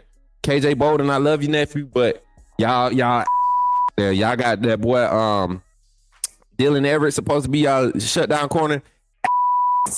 Them boys is I mean super. You got to get them boys off the field. They not gonna be able to cover, man. Y'all don't have Saban no more. We didn't have Saban last year when we beat y'all in that trash freaking secondary. Y'all let Jalen Milroe throw a game-winning touchdown against y'all. Y'all let a true freshman, a 17-year-old true freshman, go crazy on y'all. And the guy that he went crazy on is supposed to be your best cover corner this year. Man, y'all about to beat, boy. Hey, you know what? If Oklahoma fan come in here and start talking trash about how they handled us last year, I can't say nothing. You want me to tell you why? Because they came in and they beat us. We went down there, they beat us. They beat us. I can't say nothing to them other than, hey, we're going to get you back this year. We know that I can make all the excuses, Jalen Milroe this and in the office and that and all that. I can make them excuses, but they is literally excuses, kind of like Georgia fans. Living off of the success of somebody else. Talk about last time Georgia beat Alabama. Watch how far back you got to go back to remember that. Right? And don't forget, we own y'all in y'all stadium. Last time we came to Athens, what happened? Y'all don't have no real good memories against Alabama. I love when Georgia fans come here talking. Y'all couldn't beat the boy after the portal took everyone. Facts. We lost 17 players in the portal. 9 players on defense to the NFL, or 7 players on defense to the NFL. 11 players total to the NFL. And y'all couldn't beat us with that veteran squad y'all had. And Carson Beck. Come on, man. Nobody complain. We watched y'all go in there and get embarrassed by Notre Dame. It's okay. I'm tired of talking to the chat. I'm tired of talking to a Georgia fan that's commenting that won't call in. The phone line is open for 5 more minutes. 334-625-1121. Zai, what's good, man? Dylan over there on Instagram. 2 Crew, what's good? 2 Crew right there on Instagram. Appreciate y'all for tapping in. Facebook, if you live on Facebook, tap in. Leave a comment. Leave a reaction. And then YouTube, thank y'all for the likes, man. Continue running the likes up. We need one more like to get to 40 likes on the stream. Continue to hit that thumbs up button. We got about 5 more minutes left on the call-in show, and then we're going to close it up. A 17-year-old kid cooked 21 or 22-year-old men. That is crazy. Shouldn't have happened. Ooh. Also, a 17-year-old who missed the playoffs. You know, it's funny. Georgia fans talk about going to the playoffs and losing. They brag about getting in the playoffs and losing. We are not the same. We are not the same. You brag about getting in the playoffs and losing. We are not the same. Whoop-de-freaking do. You went somewhere and lost. Whoop-de-freaking do. You know where else you went and lost? You know where else you went and lost? Tuscaloosa. You know where else you went and lost? You went to. Come on now. Don't get us talking about the facts. Zach calling back in. Let's see what he got to say. Call from Zach Willie. To accept. Zach, go ahead, pop off, man. I know you ready to do it.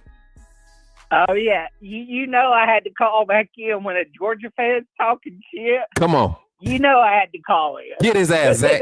Get his ass, Zach. Man, go dog 706. Y'all was a 7-5 team that made the playoffs. The only reason why y'all made the playoffs is because DJ Lagway got hurt. Georgia Tech's host secondary and their best linebacker got hurt in the fourth quarter and in overtime. So, I mean, y'all barely pulled that one off. Y'all got lucky against Kentucky because, I mean, if Kentucky had a wide receiver, Kentucky would have beat y'all last year. Listen, Zach, I got to put a pause on you right now. See, he talking about us being, let's just talk regular season. Let's not even talk about bowl games. Let's not talk about playoffs, because if you want to talk regular season, you literally were one player away from losing to DJ Lagway in Florida, like Zach said. Georgia Tech took you to how many overtimes? Was it 8? 8 or 9. 8 overtimes against an ACC team that wasn't even in contention for their conference. And you're talking about Georgia. You did that with Gunnar Stockton. You know that? Do y'all remember that? They had to do that with Gunnar Stockton. Georgia Tech was not a dominant defense, but they sure showed up against Gunnar Stockton, Mike Bobo, and that Georgia offense. Oh man, boy. Hey. Listen. No, it's okay, Mary J. As long as we don't cuss and disrespect, it's okay. No name calling, no Go Dogs. We kind of try to keep it clean. I had to stop calling people clowns and stuff. I didn't know clown was such a bad thing when it came to trash talking. But we good. Mary J be ready to jump. Ooh, Mary J. But like Zach is saying, Georgia fans, how can you continue to talk about any flaws that Alabama had when you didn't beat us, and the main thing that you were supposed to do, which is win the national title, you didn't do that. You lost to Notre Dame. Back to you, Zach. Yes. And if we had a quarterback last year that could throw the ball and run this offense efficiently, we would have blew the doors off of y'all. 63 points. Yeah, exactly. I mean, we had y'all 28-0 in the first quarter, and we was with a more dominant quarterback, we would have blew the complete doors off of you. Y'all probably, if we didn't have as young of a defense as we did, we probably could have shut y'all out. I mean, you know, Zach, I gotta put a pause on you again. Go Dog 706 just asked the most craziest mother question I've seen. This man asks, is Kirby a better coach than Kalen? Can you agree? Hell to the mother. No, he ain't no better coach than. And he proved it last season with less continuity on roster, with no established longevity with the defensive coordinator, new offensive coordinator. He managed the game better than Kirby Smart. He managed the game. He put players in position to win. His decision making at the end of the game is what caused Alabama to be able to come back and win that game. Putting Jalen Murrow in a comfortable situation, and he saw the advantage, made it an easy read for him. That was his call. Defensive adjustments, how we dialed it up to get, man, come on, bro. Come on. Hey, Kalen DeBoer has a better winning percentage than Kirby Smart. Kirby Smart has been a head coach longer than Kalen DeBoer. You look at where the first 30 games of their career, Kalen DeBoer had only 4 losses in his first 30 games as a head coach. No. Power 5, I'm sorry. 4 losses in his first 30 games as a Power 5 head coach. Fresno State, right. He started off the first season, he lost 3 games. And then the season after that, he lost 2 games. So that's 5 losses at Fresno State. And then he goes to Washington. He loses a total of 3 games there in those 2 years. You played 29 games there. Then your 30th game, you started the season at Alabama opening with a win. He only had 3 losses in his first 30 games as a Power 5 head coach. Well, look at what Kirby Smart started his first season at Georgia with that talented roster that he was able to retain. Didn't have to fight against portal, NIL, none of that. And Georgia, y'all fans is crazy. Zach, go ahead and finish them off, man. Yeah, and I mean, Georgia's got questions on the O-line this year. Their O-line's inconsistent. They got questions at cornerback and safety because y'all say y'all took the best DB coach, but actually it turned out to be a blessing that y'all took T-Rock from it. Great great recruiter, not so great developer. I mean, we can all agree on that because it was 4 or 5 years under him with under Saban, So I mean, we have experience with that. So thank you for that. Y'all, I mean, the only place y'all don't really have questions at is the linebacker room, and even there is, questionable at best, and so I don't see y'all pulling it off this year, especially with Mike Bobo at the helm. Especially with Mike Bobo as OC. But anyway, I'm gonna hop off over here, Coach Smook. I just had to call back in and put the dog in check. Put the Georgia fan back in check. But anyways, look, they don't learn. They don't learn when you try to tell it to them.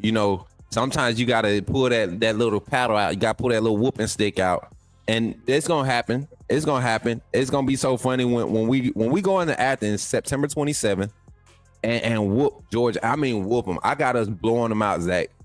I want Go Dog 706 to pull back up in this chat. I got us blowing them out, and I think even a 17-point win by Alabama over Georgia and Athens, that's a blowout. That's a beat down.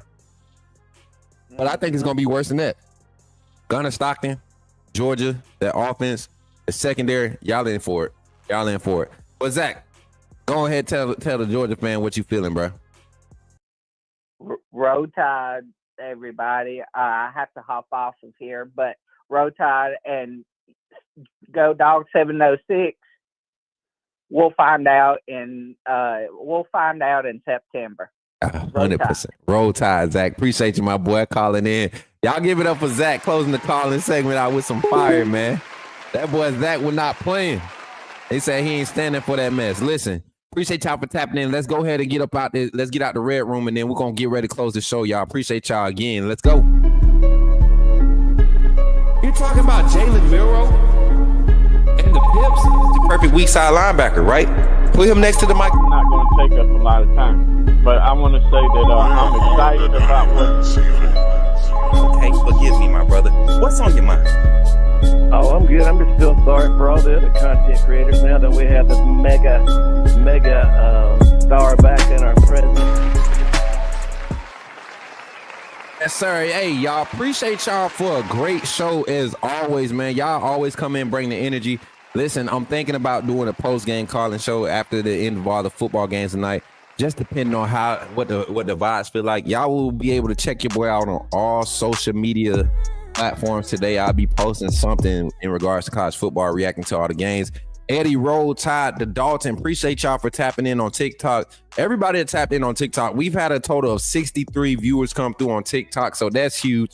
Thank y'all for that. I don't know how many have tapped and commented, but we had a total of 67 total viewers come through. Shout out to the 43 likes over here on YouTube, man. Hold up. We got to stop that. We got 43 likes on the stream, man. Give it up, YouTube. 43 likes. If you haven't hit that like button, go ahead and tap it before we end this live, man, because we mess around and get up to 50 before we'll be hitting some more analytic goals that we've been trying to hit over the past couple of weeks. We've actually been hitting them over the past couple of weeks, been hitting a lot of bonus analytics, y'all. At least we didn't lose to an unranked team. What do you mean? What do you mean? You keep talking about what Alabama did to what happened to Alabama with everybody else. What about Georgia and Alabama? If you just stick to that, you'll see that you have nothing to say to an Alabama fan. You have nothing to say to Alabama fan. For Kirby Smart to have his first unranked loss to Nicholls State, and you're trying to tell me that he's a better coach than Kalen DeBoer? Kalen DeBoer got an unranked loss to an SEC opponent. You got to understand that an SEC opponent. You guys had a loss to Nicholls State under Kirby Smart. We are not the same. They are not the same. Kirby ain't help us win the Natty in 2020 when we beat Georgia. He wasn't there in 2020. He wasn't there in 2018 when we beat y'all either. What are you talking about? Georgia fans, y'all have no claim to any dominance over Alabama. You needed J-Mo and Mechie to be out to beat us that year with Bryce. Oh my God. Yeah. Kalen is 1-0 against Georgia. 1-0 against Georgia. About to be 2-0.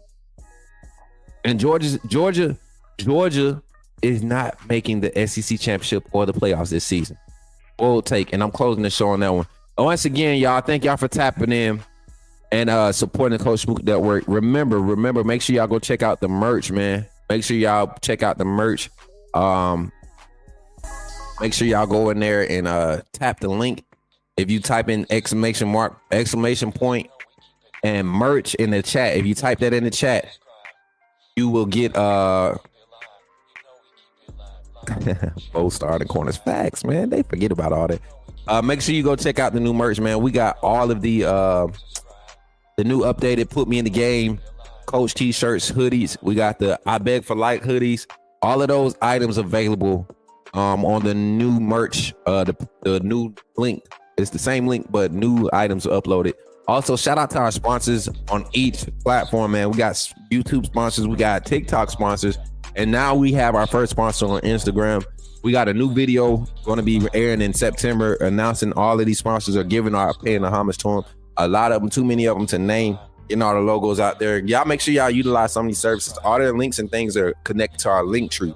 So make sure y'all go and support everybody that's supporting the Coach Smook Network and the AAA family and helping us continue to grow. And so, with that being said, thank y'all for being here and celebrating week 0 kickoff here on the Coach Smook Network on the Coach Smook call-in Saturday morning call-in show. Appreciate y'all for being here. And remember, when you see me in the streets, holla at me and say, "Put me in the game, Coach Smook." I'll catch y'all on the next one. Y'all be blessed. I'll see y'all on the next one. Roll Tide, chat.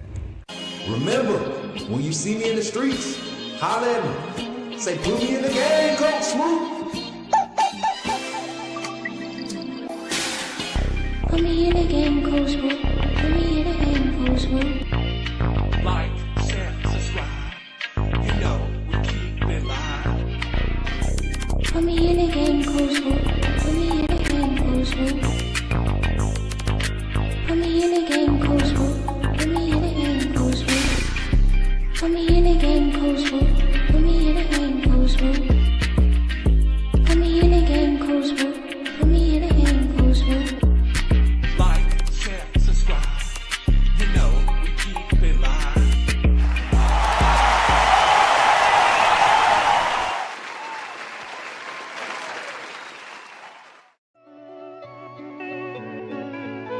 Roll Tide only.